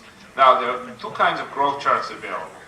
Now, in Armenia, as I understand, you are using the World Health Organization growth charts since 2006. Prior to that, you were using the charts from the United States. There's a big difference between the 2 charts. The charts from the United States were just a growth reference. In other words, what they did is they looked to see how kids in the United States grew in the 80s and the 90s. By the way, after the obesity epidemic has already started. And we use these charts to compare how our patients grow relative to those children. The World Health Organization charts are created in a very different way. These are growth standards. Right? So the idea is that these charts are created to measure optimal growth in a nutritionally optimal environment. So they took data from Brazil, Guyana, and a total of 6 countries. And the first 2 years of life data is actually longitudinal data. So they actually enrolled families from these 6 countries, and they asked them to do a couple of things. One, they had to breastfeed exclusively until 4 to 6 months of age, then give complementary foods, but no formula, right?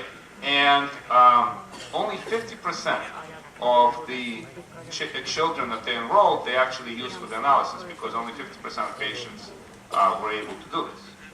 So what these standards are is really how children should grow, right? And these are supposed to be used worldwide, and so they should be something that will work in Armenia, right? And that gives us an idea of how normal children grow in an optimal growth environment. And what you see is that the World Health Organization growth charts have higher median weight, as you can see here, for the infants 0 to 6 months of age than the previous charts that we used. That increases the chances of diagnosing wasting and stunting, right, by the World Health Organization growth charts compared to the previous growth charts.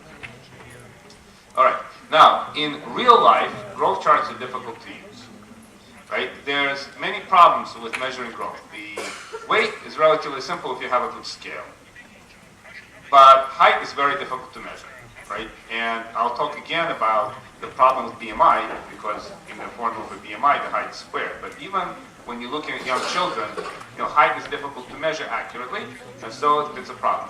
The second problem is that the height has to be plotted on a growth chart, right? So how does this work in Armenia, and does it work? In fact, it's very nice because we have data to look at that. Dr. Hafnisian, I apologize if I didn't say that correctly, actually looked at 570 charts from 5 different clinics for analysis, and what she found is that 91% of the time, growth was actually plotted. But look at how it was plotted. In clinics 1 to 4, right, weight for age and height for age was plotted accurately only about half the time. Right, weight for height, which is just not a very intuitive measure, was only plotted accurately about 20% of the time. Okay, now, but then look what happens in clinic 5, right? She looked at 5 different clinics. Weight for age was plotted accurately 98% of the time, so was height for age. And even a difficult plot of weight for height was plotted accurately half the time. So that makes certain suggestions, and I'm going to talk about that in a second. Now, in addition to having problems plotting this for nurses or doctors or whoever it is in the polyclinics who is plotting the growth charts, we have to explain problems with growth to parents, right? We have to do it quickly because we don't have a lot of time, and that's a very difficult thing as well. So parents have a problem understanding growth charts. The studies, there are a number of studies that look at that, but most of those studies have been done in parents with very low literacy levels. However, in Armenia, the literacy level is very good, so parents should be able to understand growth charts. The important thing is to start showing growth charts right from the very beginning. So you just don't plot it, you plot it and then you show it to the parent, so that the parent knows that the child is growing okay. And if the child is starting growing too much, being overweight, or too little, being stunted or falling off the weight, then the parent will recognize it when the problem starts. So how can we improve on the plotting issue, right? So one thing, we need to have better staff training, right? If one clinic did it, then we could look to see what was it about that clinic that made gave them the ability to plot the weight and height very accurately, and try to apply that in other places. In the United States, we actually have computerized plotting because we now have to use an electronic record as opposed to the paper chart. And I'm not sure if there are computers in the polyclinics here, but it should be there aren't. Well, maybe there will be in the future, but certainly that's one solution. If there was a computer, it's relatively easy to create a program that would plot. Okay, but until that happens, there are ways to simplify the growth charts, right? And there are 2 ways to go about it. You can create color-coded charts, and you could also create, the World Health Organization actually has a Road to Health record. Has anybody heard of the Road to Health chart? Raise your hand if you have. No? Okay. So it is used in some places around the world. So let's look at that. So this is a color-coded growth chart. Now this is a BMI chart. I'm showing you the BMI chart because this has been studied systematically by Dr. Ettinger and others in the United States. And basically the idea is if you have good growth, you're in the green zone. If you have a problem growth, you're in the yellow zone. If you're overweight, you're in the red zone. If you're underweight, you're here. So you can explain that to your staff who's going to be doing the plotting. You can also explain this to the parents. And having it in color makes it easier. So that's one way to go. Another way to go is to do what the World Health Organization does, which is Road to Health Growth Chart. They only have really 2 lines here. Right now, if we start to deal with the obesity epidemic, we would have to have a 3rd line. But the 2 lines, here's the median growth, average growth. Here's the children who are falling off, right? So anything below here is a problem, right? And we would probably have to have a 3rd line for being obese. But the key is over here, right? They're really trying to show that you're only really looking for 3 things. The growth is good if the growth is going up over time. The growth is dangerous if the growth is going across. And the growth is very dangerous if the changes over time are going down. So again, very, very simple, straightforward. I think can be explained to people with high literacy level and to people with not so high literacy level. Now, here's how this works in Ethiopia. Actually, either Ethiopia or Eritrea, I'm not sure. But here's the same idea, right? They have the growth chart in color, right? But again, they're really focusing on good growth. And I can't say, I don't know what it says, but I presume this is good growth, this is dangerous growth, this is very dangerous growth, right? I don't even need to know how to read to be able to. Okay. So now, I want to say a couple more words about stunting and about problems with growth.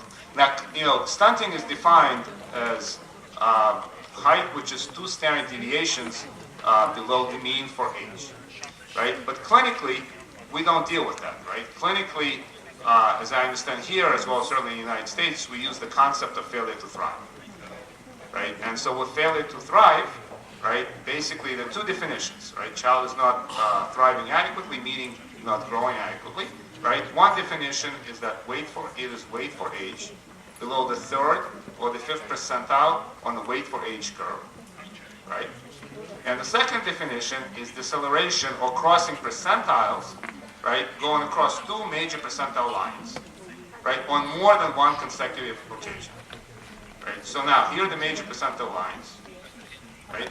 And so this is the definitions. Now, this definition is very difficult to really apply in clinical practice, and we have to think about it. Number one, if you see the child for the very first time, it's very difficult to assess if they're having a problem, because if they were on the 50th percentile, right, and now they're coming to you and you see them for the first time and they're on the 25th percentile, that's a bad change, right? But you don't know it because you don't know they were on the 50th percentile, right? So that's one problem with this definition, right? It does not look at the sequence. Do you lose the weight first, the height first, and the head circumference after that? Or does the child just stop growing in height, but it's keeping up the weight, right? The possible problems from that are very, very different, right? Again, the failure to thrive definition doesn't really look at that.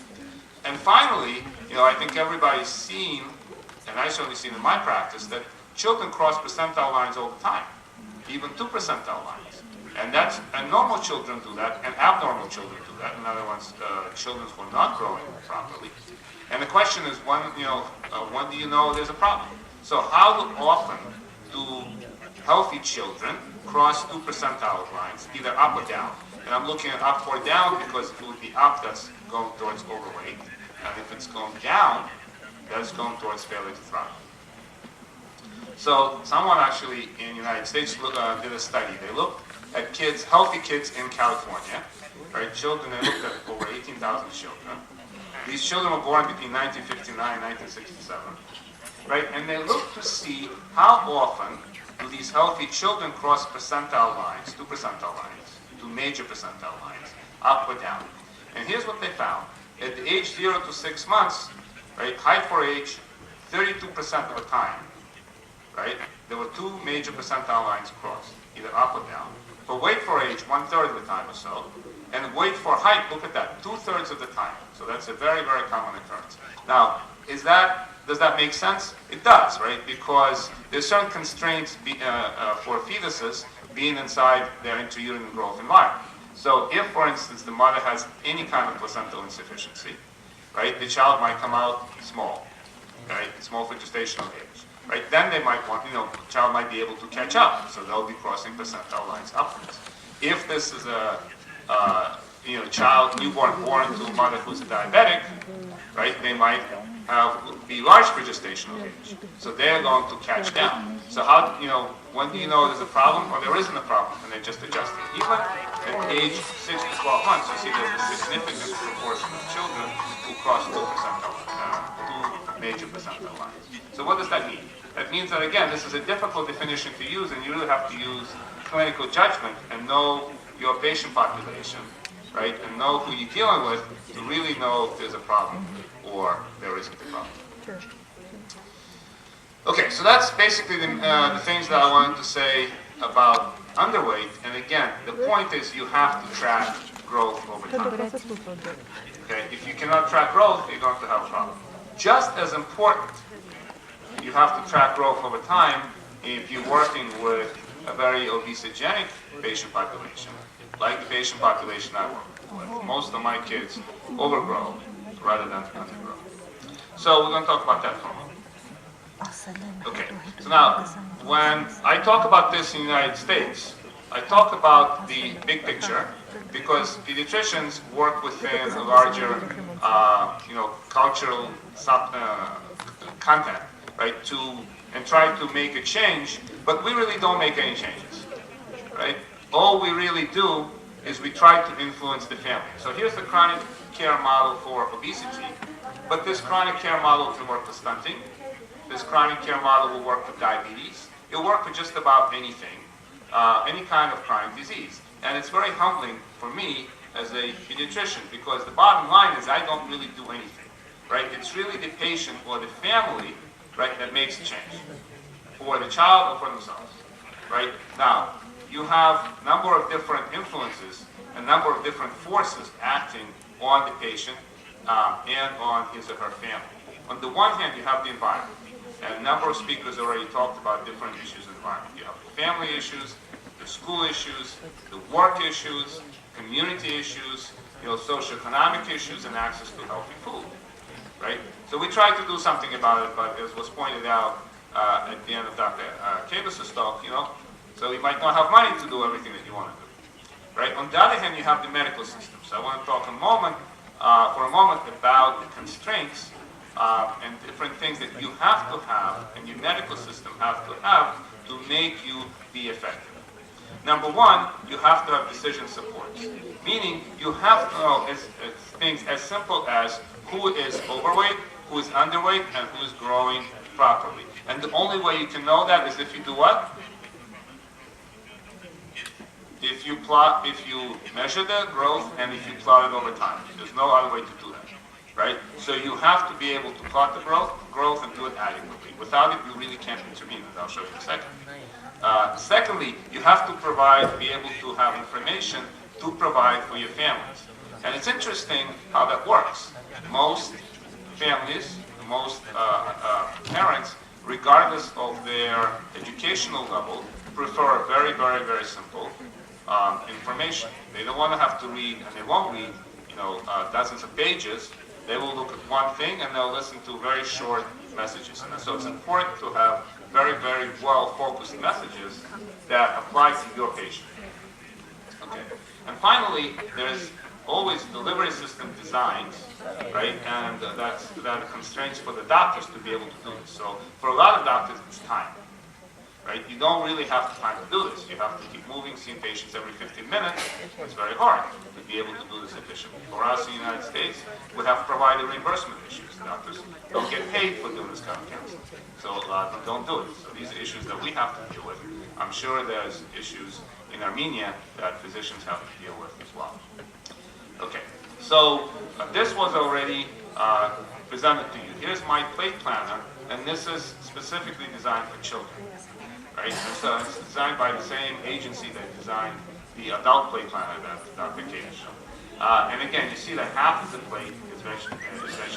The point I want to make is this is the only thing that I do for the first 4 or 5 visits with the family, because there's a lot of information here, right? So, so you can talk about this for 15 minutes, and only discuss this, and talk about how to make this happen, and how this works, and this is enough. Then you give them the plate, they take it home, they put it in their refrigerator or whatever it is, so when they're building, and I mean building, a plate for their child, right, they have something to look at. Okay, so that's one of the things that we have to have as physicians to be able to work. The second thing is we have to figure out who's overweight, right? So I do this typically in the United States. I'd like to do this here as well. So we have 3 kids here. Please raise your hand if you think that this child is overweight.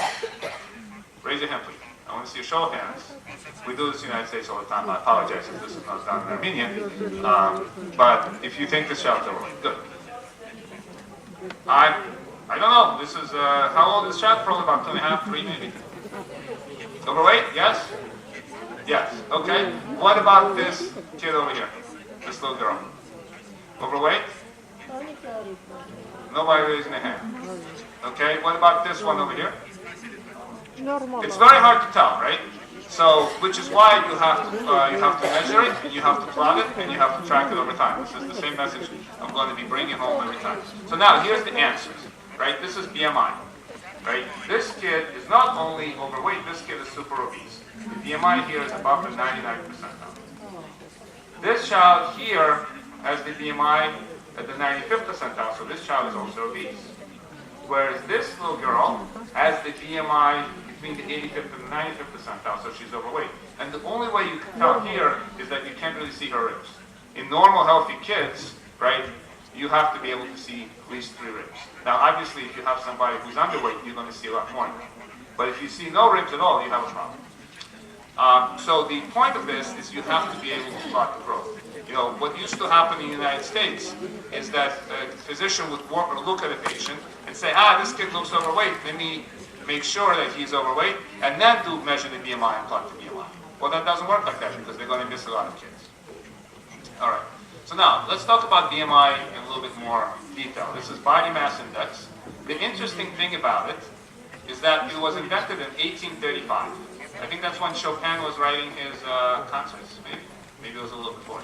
1835, by this gentleman here called Quintelet. He's was a Swiss statistician, and the formula is weight divided by height squared. Right? So now, why are we using it in pediatrics? Right? Because we have weight and we have height. It is a very, very difficult and poor measure to use. Now, we got it in pediatrics from the adults. In adults, it is related to cardiometabolic disease. Right? So as the BMI goes up, the likelihood of having either diabetes or heart disease goes up. Right? That it doesn't really happen in children. Right? In children, the risk between high BMI and having medical problems is delayed by about 5-10 years, sometimes more. So it's very difficult when somebody is overweight by BMI or obese to explain to parents that there's a problem. So you have to have an approach to it. More importantly, it is very, very difficult to measure because the height changes. Right? And then not only does the height change, but you square the height error. Right? So now BMI goes up and down, up and down, up and down. You don't know if it's going up or down or what it's doing. So you have to make sure that the height is measured reliably. And this is what you have to do. You have to make sure that everything aligns. It's very difficult to do with young children.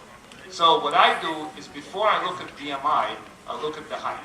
Kids don't grow, 1 inch or 5 centimeters in 2 months, right? So if there's a big change, you know to go back and do the height before you even bother to look at BMI, right? You have to be able to track percentiles and plot it, right? And the other problem with BMI is that it doesn't distinguish between fat and muscle, and that used to be thought to be only a problem for adults, but it really is a problem for children, and we're just beginning to understand how that works. And obviously, if you have a lot of visceral fat in the belly, right, that creates problems as far as diabetes. All right, so now, what I'm going to do next is give you a couple of examples of key strategies and how to work with overweight and obese children. And I'm going to focus on young children, right? Because a couple of reasons. Number one, obviously, there's the whole issue of life cycle, right? So obesity starts before the child is born, right? So there are a lot of gestational issues that as pediatricians I can't really fix, right? So I'm not going to talk about that because of the time sake. But after that, you want to really be able to divide the children into particular age groups. So in the United States, it's very convenient to divide children into birth to 3 years, right? And approach a child that age in a particular way, right? To have a separate approach for a child who's what we call preschool, elementary school age children, which is about 3 to 10 years of age. And then have a different approach to middle school and older children, and I'll show you why in a second. Messages to parents has to be culturally based, which is why I can't really tell you, how to do this, right? It has to do with, thinking about specifically how to do it within the Armenian culture. But I can tell you how we do it in America, and hopefully that can be done. Right? Again, clinicians must track growth over time, not just from 0 to 2, but continuously as long as children are growing. Right now, what happened in the United States is in about 1990, 1995, it became clear that adults are becoming overweight, and then people started talking that adolescents are becoming overweight. And then around 2000, people started talking about that school-age children are becoming overweight. And only later did people recognize that young children are becoming overweight as well. Right? So if you don't look for it, you're not going to see it. So you have to be able to track the growth. Finally, a gram of primary prevention is worth many kilograms of cure, meaning you want to be able to identify children who are becoming overweight before they become obese. Right? You want to catch them as early as possible because it's a lot easier to break that cycle than to wait till they become obese and try to beat them. So we already talked about the intergenerational cycle. I just want to mention again, I typically talk about the obesity cycle, but it applies to malnutrition as well. Right? So you have stunted or obese or diabetic mother, right? She's going to give birth to a child, right? That child might be SGA, the child might be LGA, but if she is a girl, she's going to grow up, and she's much more likely to be a stunted, obese, or adolescent young woman who's then going to give birth, and the cycle is going to continue. Right? So you want to break the cycle. Okay, so how do we do this in practice? So here's a growth chart that, for all these patients I'm going to show you, just like Dr. Duck about all of my patients. So here's one example.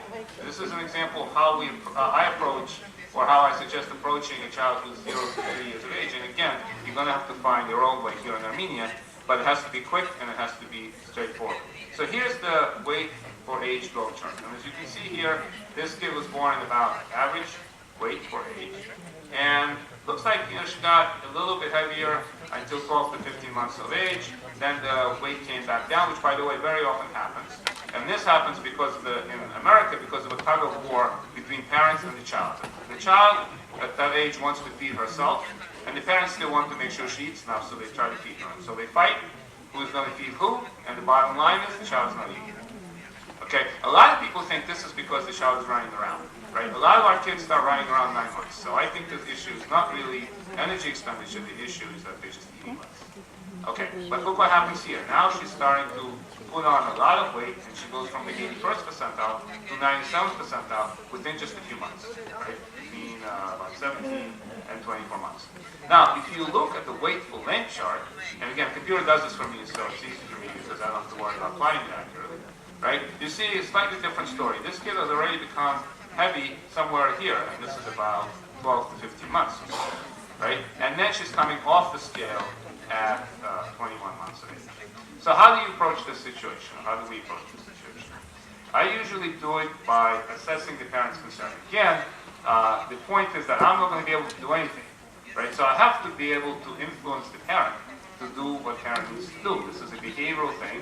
So for the parent, it's going to be difficult, right? They're used to doing something one way. We're now asking the family to do things in a different way. So we have to work with the family to make sure the family is able to do it. So to start the conversation, I ask 4 different questions. Number 1, do you think your child is too thin, too heavy, or just right? Right? In the United States, all parents underestimate their kids' weight by 25%. So if the child is average, they're going to say my kid is underweight. If the child is overweight, they're going to say my kid is normal. And if the kid is obese, really obese, they're going to say, oh, my kid is just a little bit overweight. Okay. So then next question I ask is, do you worry when your child doesn't eat? Right? This is still pretty normal, right? Every parent or most parents worry if their kid doesn't eat. Again, this is the goal of this is to open up a conversation so that they're comfortable telling you information now that does lead to obesity. So the third question is, do you make your child eat when she or he refuses to eat? Okay? And the fourth question is, do you sometimes give your child junk food like Burger King or McDonald's, particularly French fries, okay, when he or she doesn't eat? These two things, I believe, are related to obesity in young children. So, but then we discuss it and we come up with strategies, and the strategies basically are the following. First, you have to discuss and demonstrate normal growth. So really, to do this properly, right from the very first time, from the time the child is born, you have to plot the child on the growth chart and show the growth chart to the parent. So the parent sees that the child is growing along the growth chart. So that if the child starts to come off the growth chart because they're getting too heavy, right, they say, okay, the problem is with the child and not the growth chart. Many of our parents say, well, the problem is really with the growth chart. It doesn't apply to my child. Okay, well, that's not the case if the child was on the meal. Right? Secondly, you talk about what is normal growth. So we talked about that the fact of the matter is that the child triples his or her weight in the first year of life. So if an average child is born at about 3.5 kilos, and a normal 1-year-old is about 10 kilos, that's tripling the growth, right, in 1 year. So I turn to the parent and I say, Mrs. So-and-so, you're about 150, you're 70 kilos, right? Now, what do you think it will take for you to go from 70 kilos to 210 kilos in 1 year? Right? The parent looks at me and says, oh, you're crazy, I can't do that. And I said, well, maybe you can, but you would need to do what? You would need to eat every 3 hours, day and night, just like a baby. Okay? Next question is, when does the child triple his or her weight again? And it doesn't happen till 9 to 10 years of age. So what does that mean? That means in the second year of life, the child doesn't need to eat a lot. Now, in United States, we really don't have, or at least the population I work with, I don't have a problem with stunting, right? So I don't really have to worry when I do this that the child is, so the parents are going to stop feeding the child because the child is going to starve, essentially, and not get appropriate nutrition. It doesn't really happen. So here we will have to do this a little bit different. But nevertheless, explaining normal growth is very, very important. Then I talk about the 3-day eating cycle, and what is normal? Is the kid really going to, at 15 or 18 or 24 months of age, eat 3 meals a day every day, or is that going to vary? Again, this is specific to where you're working with. In America, kids don't usually do that. Finally, I think this is very important, and I put the citation here. I would like you to look at this website, if you can, the Ellen Satter method for eating responsibility. The difference, and basically here's the deal. The parent is responsible for what the child eats, right? So the job of a parent is to give healthy choices. It is the child's responsibility, even if they're 2 years of age, to decide how much they're going to eat, right? So 0, a particular meal, might be just a part of how much, right? So the parent doesn't push food. The parent gives them a healthy choice. Would you like this or that? It has to be healthy. And the child decides how much. Now, does this work? It does. Here's an example of that same child I showed you. Here she is at 24 months of age, coming off the growth chart. Right, coming off the growth chart. Look what happens. After that, right, the parents stopped pushing food in her and taking her to McDonald's because she didn't eat. And the weight kind of goes back to normal. This is done a couple of years ago. She's now about 4 years of age, and she's growing beautifully about 65th percentile. Okay? Here's another example. All right, here's somebody who never grew normally. And you wonder, this kid has an endocrinological problem. This is a normally developing child. How is it that at 12 months of age, she's already 36 pounds, or that's, I guess, about 14 kilos. Or a little more, sorry, yeah. 14, 15 kilos. Right, how does that happen? Again, here's the kid, right? Now, when we speak to the mother and we ask her, the 4 questions, this mother she's going to tell you this kid is underweight. Don't laugh, I'm totally serious. Parents do not perceive their child's weight normally. Right? That's been shown in many different studies. So you ask this question, you don't expect a rational answer. This is something for you to work with. Right? And look at the mother. You can't really see her, but you can say this lady, she's not a small lady either. Right? So her standards may be very, very different from what is considered normal. So again, what you have to do is you have to do the 4 questions and explain what normal growth is like and give her permission not to overfeed her child. And as you can see here, this child also went back to being normal weight. And so again, in the United States, it's okay to lose weight like this. It may not be okay here in Armenia, but I'm talking to you about what happens in the United States. And this kid is also growing normally around the 50th percentile. Okay.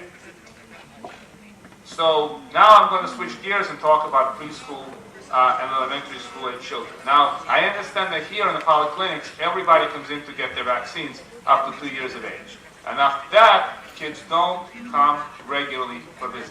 And if I could say have one message, if I could, for the minister right here, is that the one thing we're doing right in the United States, we're not giving them a healthy food diet. You saw all the pizza and all the junk that the families eat. But the one thing we're doing right is we're getting these kids to come every year for their appointments, because otherwise they cannot go to school. Right? So now let's see what happens here. By the way, this is a very nice healthy diet here in Armenia. Okay, so to be able to figure out who is at risk of becoming obese when the kids are preschool, meaning 3, 5, 6, 7, 8, 9, 10 years of age, right, you have to look at the BMI chart. BMI chart gives you the information that you need. Even like me, I work with patients, the prevalence of overweight in my patient population, in children, is probably about 50-60%. Very, very high. That means that half of them are not, and half of them are. Right? And there's many different things to talk about. So you have to talk about healthy nutrition, but you don't want to give nutritional counseling if the child is not at risk of becoming overweight. So how do you know? And the way you know is you look at the BMI chart at this time period. Now look, this BMI has a very interesting property. Right? From 2 to about 5, 5 or 4, depending on how heavy you are when you start out with, years of age, what's happening? The BMI drops. Meaning children gain more height squared than they gain weight. This gives you a lot of information, and it allows you to predict who is going to become overweight or obese before they actually do so. So here's 3 ways that kids will potentially grow on this growth chart. The green line, right, is our standard.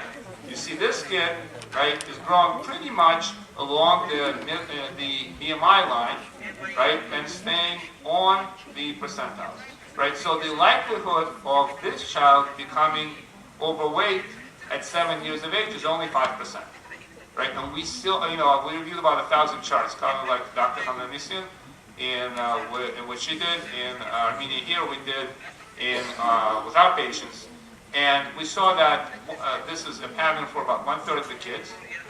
And these kids do not become overweight. So I can be relatively assured that these kids are not really at risk for obesity. This is exactly the opposite pattern. Look what's happening here. This child never gains height squared at a faster rate than she's gaining weight. So obviously, this kid is going to become obese. Now, the nice thing about this, actually, and we actually see this about 15% of the time, but the nice thing here is that you only really need 2 accurate points to be able to tell. So if they come to you at around 2.5 years of age, and they come to you again, say at 3.5 years of age, you got it. Right? You don't need 10 points. So by 3.5, 4 years of age, you know this is going to happen. In fact, when we reviewed, well, first of all, the odds ratio of becoming obese is at 24. So there's a 24-fold increase in the likelihood of this child becoming overweight. So it's pretty much definite. Right now, the nice thing about this, and something that you can work with, is that if you can recognize it here, right, at the time that you recognize it, half the children, or we recognize it, half the children weren't even overweight yet. So we have a fighting chance of trying to help them. Okay, and it does work sometimes, as I'll show you in a minute. Now, the most common pattern of growth for children between 2 and 6 years of age, for us in where I work, is is this yellow chart here, or yellow curve. And what you see, indeed, this kid is decreasing her BMI, but that child stops to decrease the BMI at 4 years of age, right? If you plot this along, it should be over here around 5.5, 6 years of age, but at about 4 years of age, this child is starting to increase in the BMI. So here, we see this about half the time. The likelihood of being obese at age 7 is increased fourfold. But again, 70% of the time when we see this pattern, we got to catch it here, right? You have a 0.1, you have a 0.2, you know you got a problem, right? 70% of the time, these kids have normal weight. So we have time to try to address those parents. So here's an example, a real patient. And I basically took that box, BMI chart, right? Here's the BMI, here's the age, 2 to 7 years of age, and look what's happening. This kid is very, very thin, right? She's at the 11th percentile, down to 8%. By the way, this happens to boys and girls, but we see this pattern more in girls, right? So she's very thin, but just under 4, she starts to grow. And she starts to grow exponentially, right? This is a straight line. She goes from being at the 8th percentile to being at 79th percentile, over a course of a little bit over a year and a half. So what should grow like this girl should not grow this. Like, the only thing that should grow like this is my salary. And everybody else is here. Okay? But this is the problem. So now, what happened with this particular child is we saw her over here. And we said to the mother, we said, listen, your kid is growing too fast. She's going to become overweight.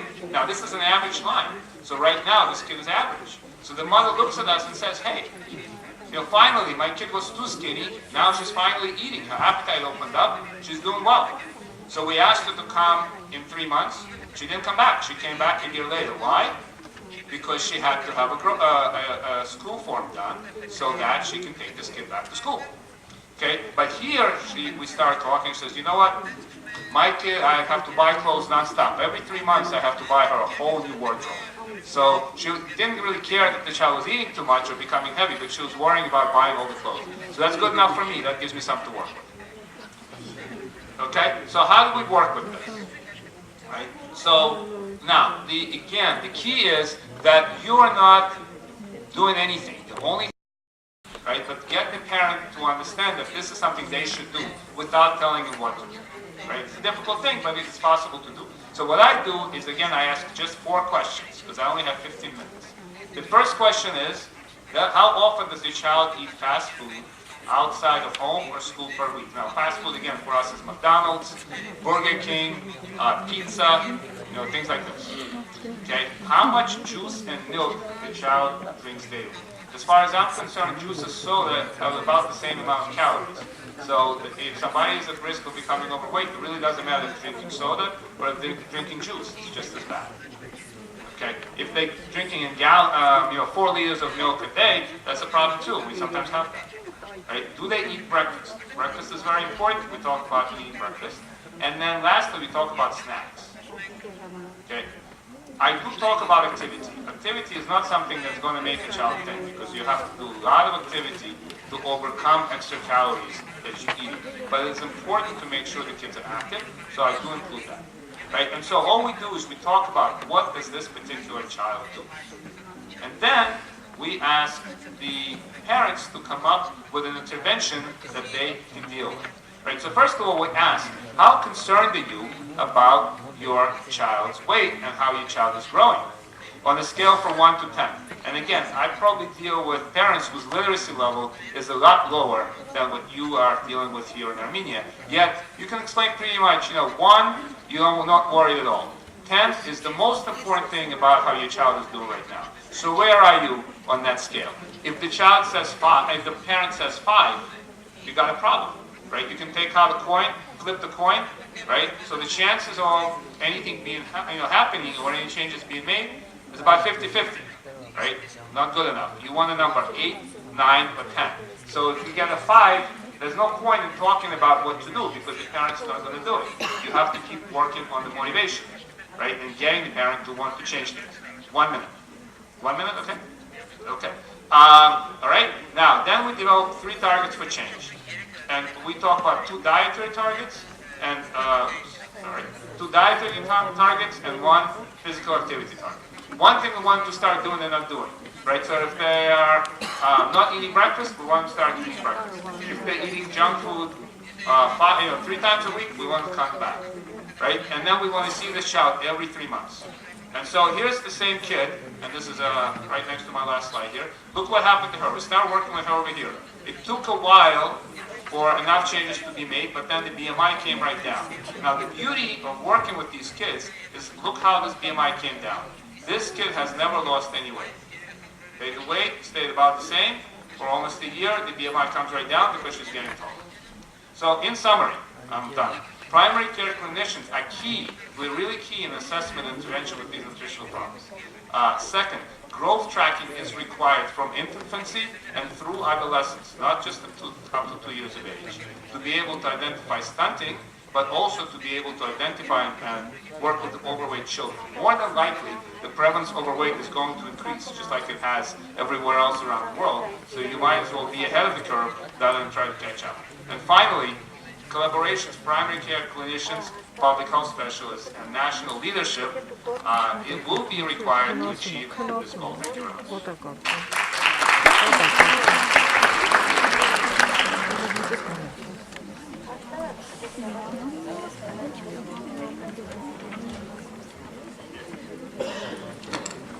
Sorry to Dr. Dinkevich, we pushed him along so that we can have some time for questions before we go to lunch. So now it's time for question and answer. We have a microphone, if anybody would like to ask. I think our presenters will decide who's going to answer the question and take the microphone to answer or something like that.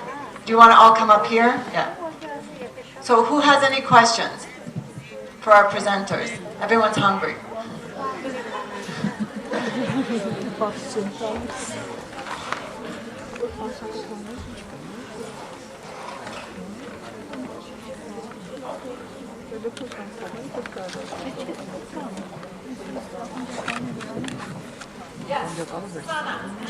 I want to ask Dr. Eugene what growth chart he uses because I see 10 lines there, or I'm mistaken. What are the growth charts you use? You showed us.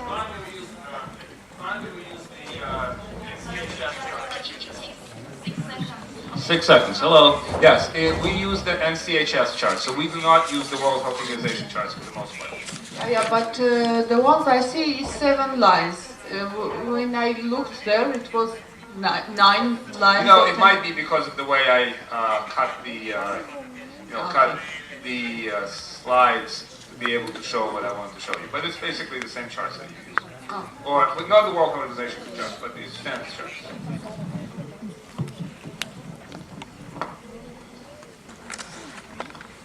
Եթե երեխան գտնվում է բացառապես կրծքով սնուցման վրա եւ ունի արդեն քաշի խանգարում, ավելցուկ քաշի,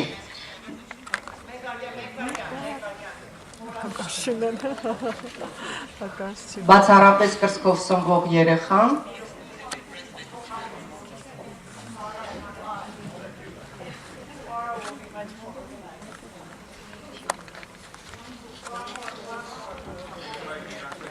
Եթե երեխան գտնվում է բացառապես կրծքով սնուցման շրջանում եւ ունի քաշի կորագծի խանգարում, պակաս է կամ ավել է, նման դեպքում տակտիկան ինչպես է լինում։ Շնորհակալություն։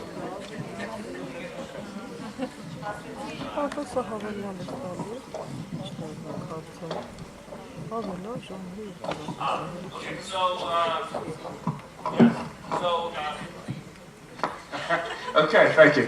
Can people hear me now? Yeah. If the child is, the question is if the child is losing weight and the child is exclusively breastfed, what is the tactic that we use? No? Maybe somebody could repeat the question, please.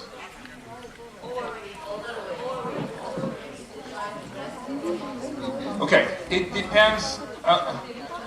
Again, a lot of times it depends on the age. 3 or 4 months, I have to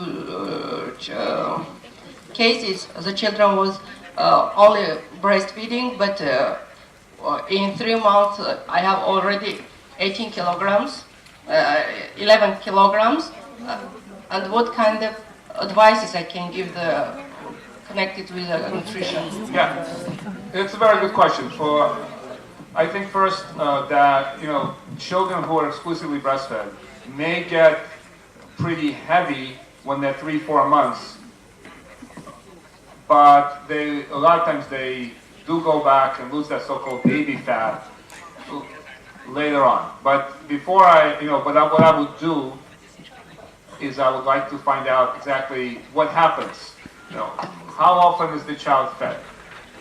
What is the mother's perspective on, is the child too heavy, too thin, just right? Is she concerned that the child is too thin? Because the child might be 10 pounds, but to the mother, he might look very small. Another thing I think is very important to talk about, a lot of times mothers misunderstand the cues. So they would be concerned that the child is hungry, so the baby is going like this, It's universal, right? I'm sure babies in Armenia do that. So the baby might be hungry. The baby might want to be picked up, right? Yes, baby might be crying because the baby is hungry. Then maybe might be crying because he or she wants to be picked up. So I think it's very important to make sure that the parent understands the hunger cues. So at about 1-2 months of age, mother should be able to recognize about 4 different cries. When the baby's hungry, when the baby's in pain, etc., etc. So if that's not happening, then you really have to, try to help her to understand that. And that's how I would approach something like that. I'll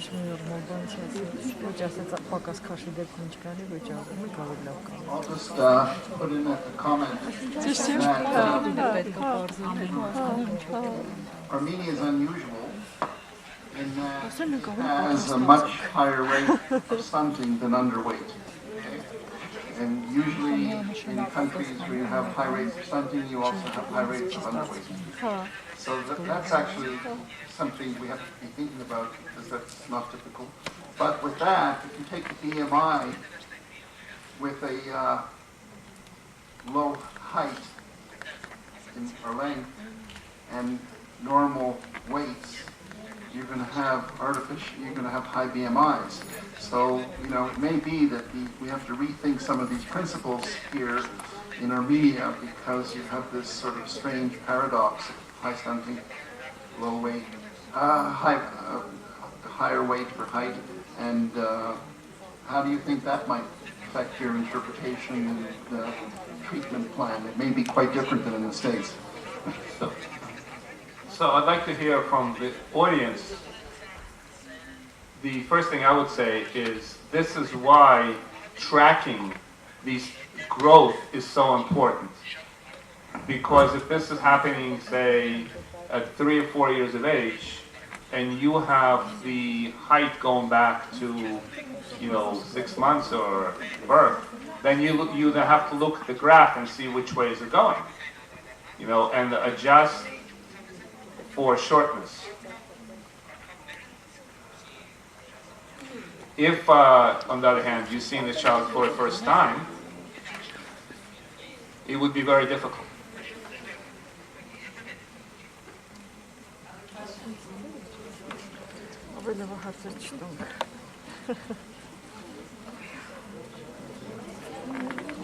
Oh, that's fine. Thank you very much. Very practical question. Question is, you have a 5-month-old child,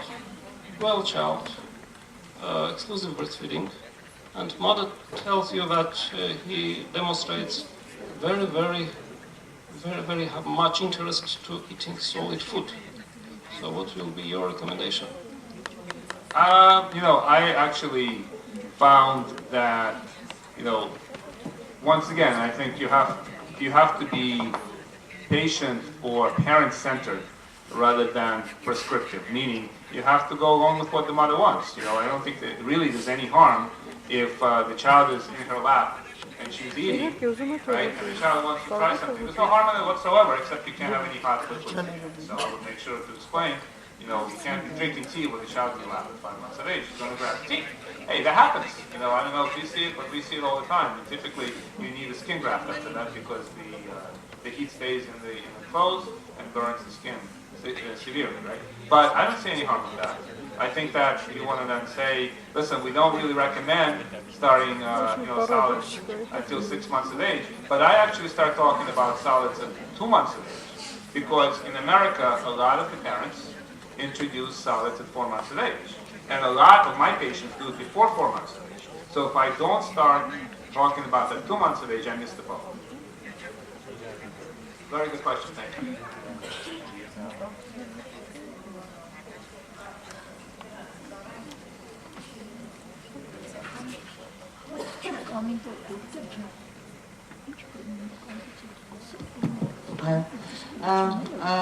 Ես ուզում եմ նորից հարցս ուղղել վերջին զեկուցման սլայդներից մեկում դուք նշեցիք, որ մայրը որոշում է ինչ տալ երեխային, իսկ երեխան որոշում է թե ինչքան ուտել։ Ես նույնպես Սերգեյի հարցին եմ ուզում միանալ, որ երբեմն երեխայի զարգացումը առաջանցիկ է, որովհետև գիտեք մենք օգտագործում ենք ամերիկյան սանդղակը, Այրտոնի շկալան, երեխայի զարգացման, ֆիզիկական մտավոր զարգացման գնահատման համար, եւ այս սանդղակը ենթադրում է, որ երեխան կարող է 2 ամիս հետ կամ առաջ լինել, ինչը մենք դիտարկում ենք որպես նոր, որտեղ անհատական է տարբեր երեխաներ տարբեր զարգացման տեմպեր ունեն։ Եվ երբեմն իսկապես 5 ամսեկանում կամ 6-ին մոտ արդեն երեխան շատ հետաքրքրված է, բայց ԱՀԿ-ն ասում է, միևնույն է ավելի լավ է տալ լրացուցիչ սնունդ, ֆորմուլա, քան տալ հավելյալ սնունդ։ Եվս մեկ անգամ կուզեի ձեր դիրքորոշումը,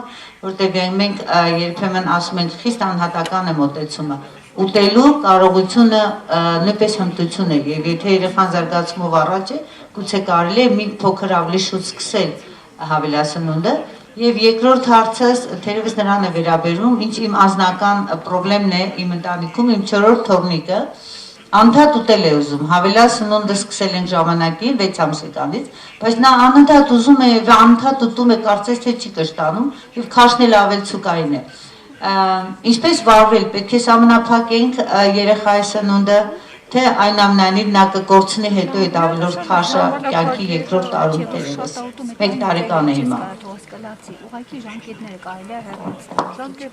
Okay, I will try, and then I'm going to need Dr. Nekova, I'm going to need some help. But I'm going to start. Absolutely. Yes, I'm sorry, everybody. Yeah. So again, I think the key, feeding is very, as we all know, I don't need to tell you, it's probably one of the most important things and most rewarding things and most scary things and sometimes the most difficult things is to for a parent, both father and mother, to feed their kid. Right? So World Health Organization, American Academy of Pediatrics,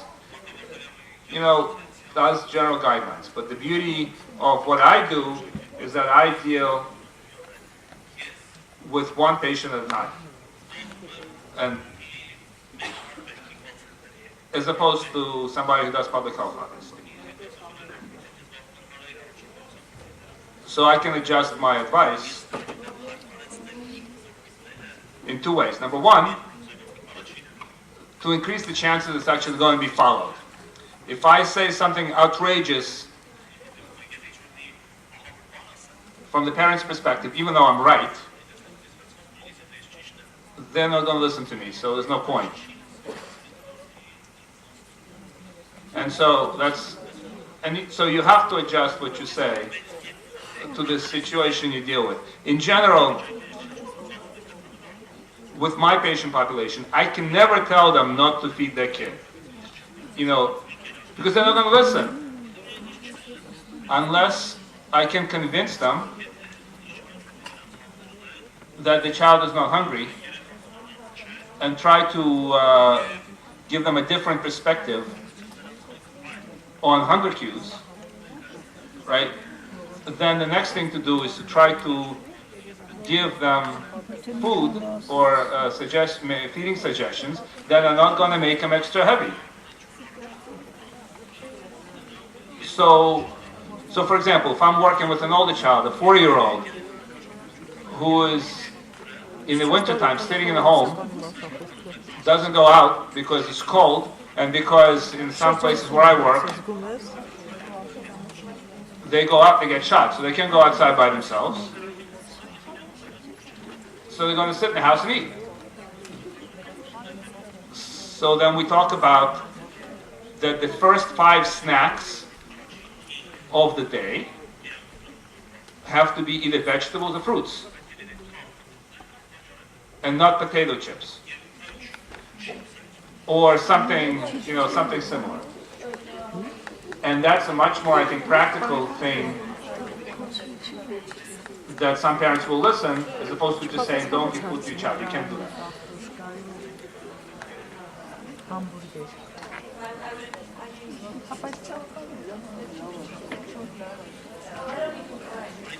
So I think that going back to the question of why is very important, and also looking at the likelihood that what's good for, in the case of your grandchild, in terms of options, is good for the whole family. So rather than having a home environment where the child who has an inclination towards eating more or self-regulating less, punishing that child by having a lot of junk food in the home, helping the whole family by having the main options, healthful foods.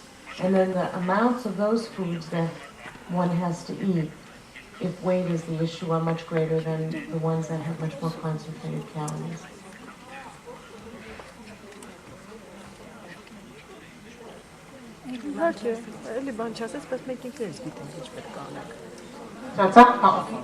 Thank you very much for your presentation. I have questions to Sharon. I have read a lot of articles where it's written that drinking during the eating it's not good. You have to drink whatever, it's water, it's juice or whatever. You have to drink 1 or 1.5 hour after. What do you think about that? So No, if we after. had a week, I could answer that question. There are a few questions within your question. One of the reasons this has emerged as a challenge is because with sugar-sweetened beverages, and I would include juice, how much juice are we supposed to have each day? Who has a cup of coffee? Who has one of the coffee cups? Okay, raise that. So is that the amount of juice that we should be having each day? That's 8, right? That's about. We should have around 4. So some of the issues are around how much people have, how much is sold in containers versus how much is recommended. So a concern has arisen around sugar-sweetened beverages and juice because it's thought we don't register liquid calories in the same way as we do solid calories. So one of the reasons for reducing those liquids is as much that they're calorie-dense, nutrient-poor. We're not registering them, we're still hungry, so we're getting extra calories because we're still hungry and we need to get the micronutrients somewhere. So there's that concern about liquid calories in the form of sugar-sweetened beverages.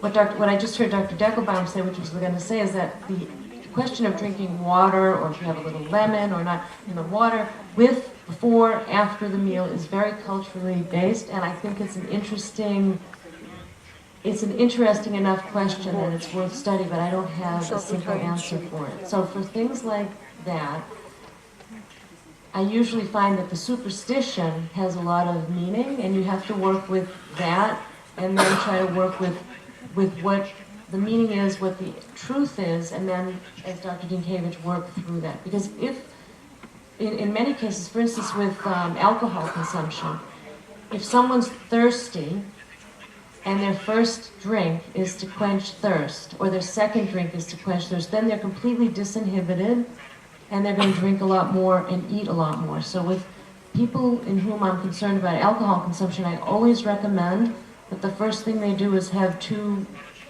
drinks of water, because many people, so that would be saying something that might be culturally different than someone's accustomed to, but I explained why I would do that.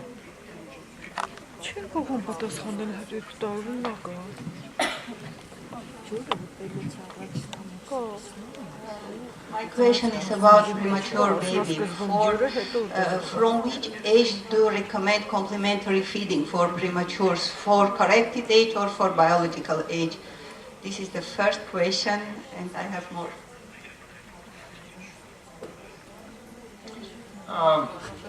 It depends on, I think part of it depends on how premature, what sort of problems the child might have had, if there was any GI issues, for instance, for us, in America we have NICUs that take care of, you can have a 25-week-old, pregnancy that's 25, 26, 27 weeks, and child does relatively well, but maybe has a short gut, or maybe has some other GI surgery, so you have to adjust it. But again, I think you have to be reasonable. Corrected age, I think, is better, but a lot of times it doesn't get to that. It depends how premature the child is, because the parents want to make this child as normal as possible. So then you talk about what sort of options you can give, what sort of things you can give first, what sort of things you can give second, and basically negotiate with the family as to what they're willing to give or not willing to give. And that's also very, very cultural. Complementary foods are very cultural. So in the United States, for some reason everybody starts with rice cereal, right? Many other cultures, they start with vegetables. In some cultures in West Indies that I take care of, they start with fruits. So you have to work with each particular family, understand what their preferences are, and then work with those preferences. Because if you're going to tell them something, that they're not, right off the bat, they think is weird, they're just not going to listen to you. And then you lose the ability to work with them. Thank you. And for the babies with 35 age of gestation, let's say, and do you give them iron? 35 age of gestation. Yes, yes, especially if they're breastfed. In the United States, we give everybody who's breastfed iron. Yes. Oh, okay. And how long do you give them? It varies. That's not. If they're premature, I will get some assistance. I can't tell you off that much. Okay, thank you. And one question more. Do you give any advices to mothers who want to give breast milk, but they don't have enough, let's say? Which kind of advices do you give them? It really, that's a great question. I think that any breastfeeding for as long as possible is the right answer. So you work, so for instance, if this was a premature baby and the baby was in the NICU, and the mother expressed or pumped breast milk, so you use that as long as she has it, you give it, and you work if in addition the child needs formula, so you work it together with formula. The key is not to mix. As I say to my patients, don't mix breast and formula in the same stomach. Okay, but if she. We told them to drink enough, to eat enough, but do you give any other advices? I don't know. Yeah, of course, it's very individual, so typically, I think what works really well is to be very, very specific. So for example, so say what you're going to do when the kid wakes up first, what you're going to do second, what you're going to give third, what you're going to do fourth, and basically go through the day. And that really works. You want to be as, what we say, as concrete and very, very specific as possible. Because these are always very high-stress situations. So you want to give them as much precise information as possible, and then see how they work with that. Thank you.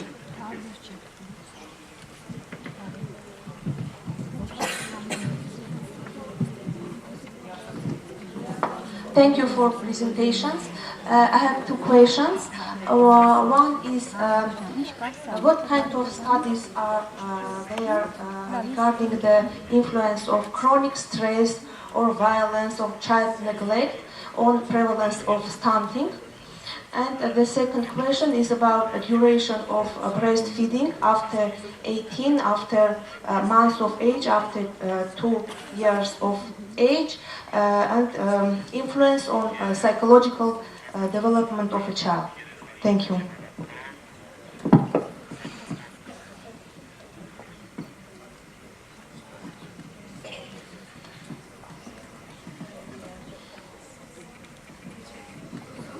Well, okay, we're thinking about who can. In stunting, I think it's an excellent question. In general, environmental stimulation is extremely important, and in many instances in the United States and internationally, you'll see a coexistence of the factors that lead to inadequate nutrition are along with psychosocial factors that lead to neglect.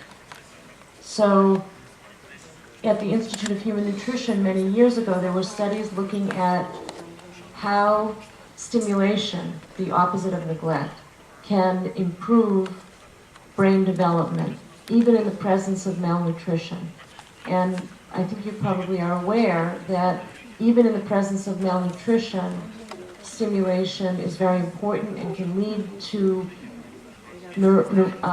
functional development, even when there's not a change in the size of the brain or in the size of the baby. So I think the message is, in general, undernutrition is never good, neglect is never good. But if you can do anything about either one, it's better than not doing anything about either. But I think the question of the possible compensation for the brain development and stunting with stimulation is somewhat of an open question. Did I answer your question?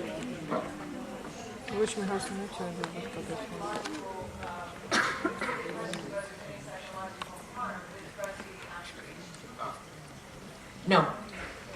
Only if, I mean, the mother has to deal sometimes with social pressure, and then how she conveys that within her family is something to be discussed. But we could speak at great length about the potential harm to the child, and I would say absolutely no.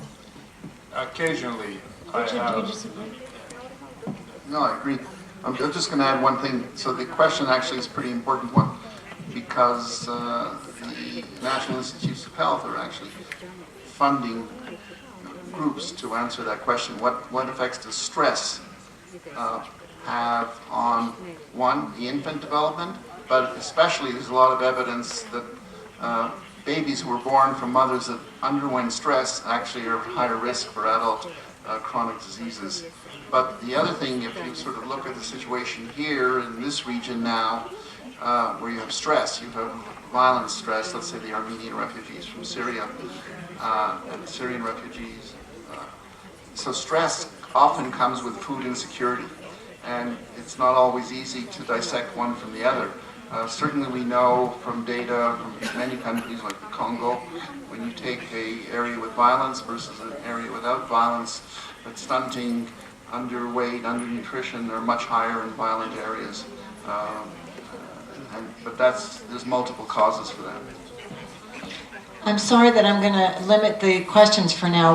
Our lunch is waiting for us. We'll go through one more question. Lunch is waiting for us, so after this question we'll go to lunch. All of us are available to you during the lunch hour to answer your questions. If you don't speak English, that's not a limitation. We will have people with each of us who can translate your question and translate our answers, okay? So last question, thank you. Maybe I have to repeat the question.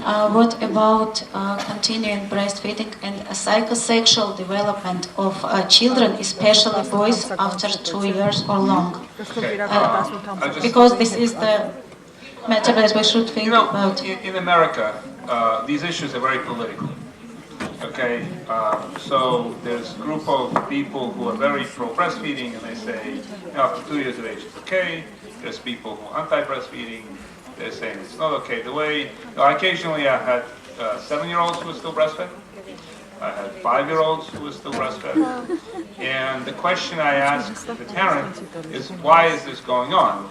Is it happening for the child, or is it happening for the mother? And then because it is, again, I've never breastfed, but from what I can tell, breastfeeding is just not for the child. It's also very rewarding and very special and very important for the mother.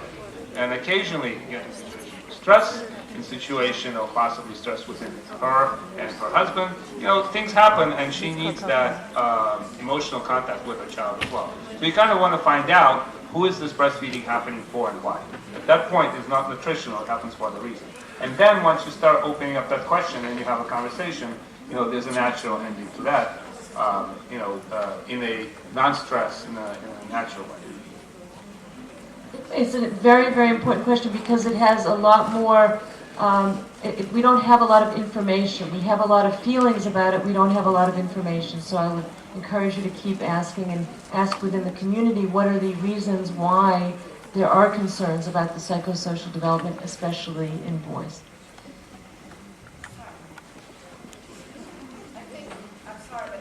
A lot of interest in this, and I think, if I'm not wrong, there's a discussion about whether a child, particularly a male child, is at greater risk of being homosexual if he's breastfeeding longer.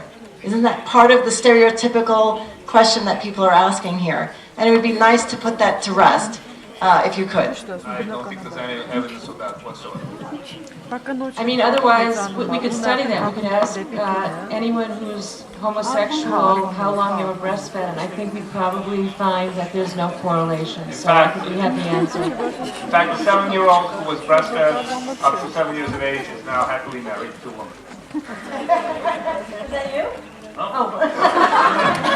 No, I was, just for the record, I was breastfed. I don't know for how long, but I don't remember breastfeeding, which means that I probably was under.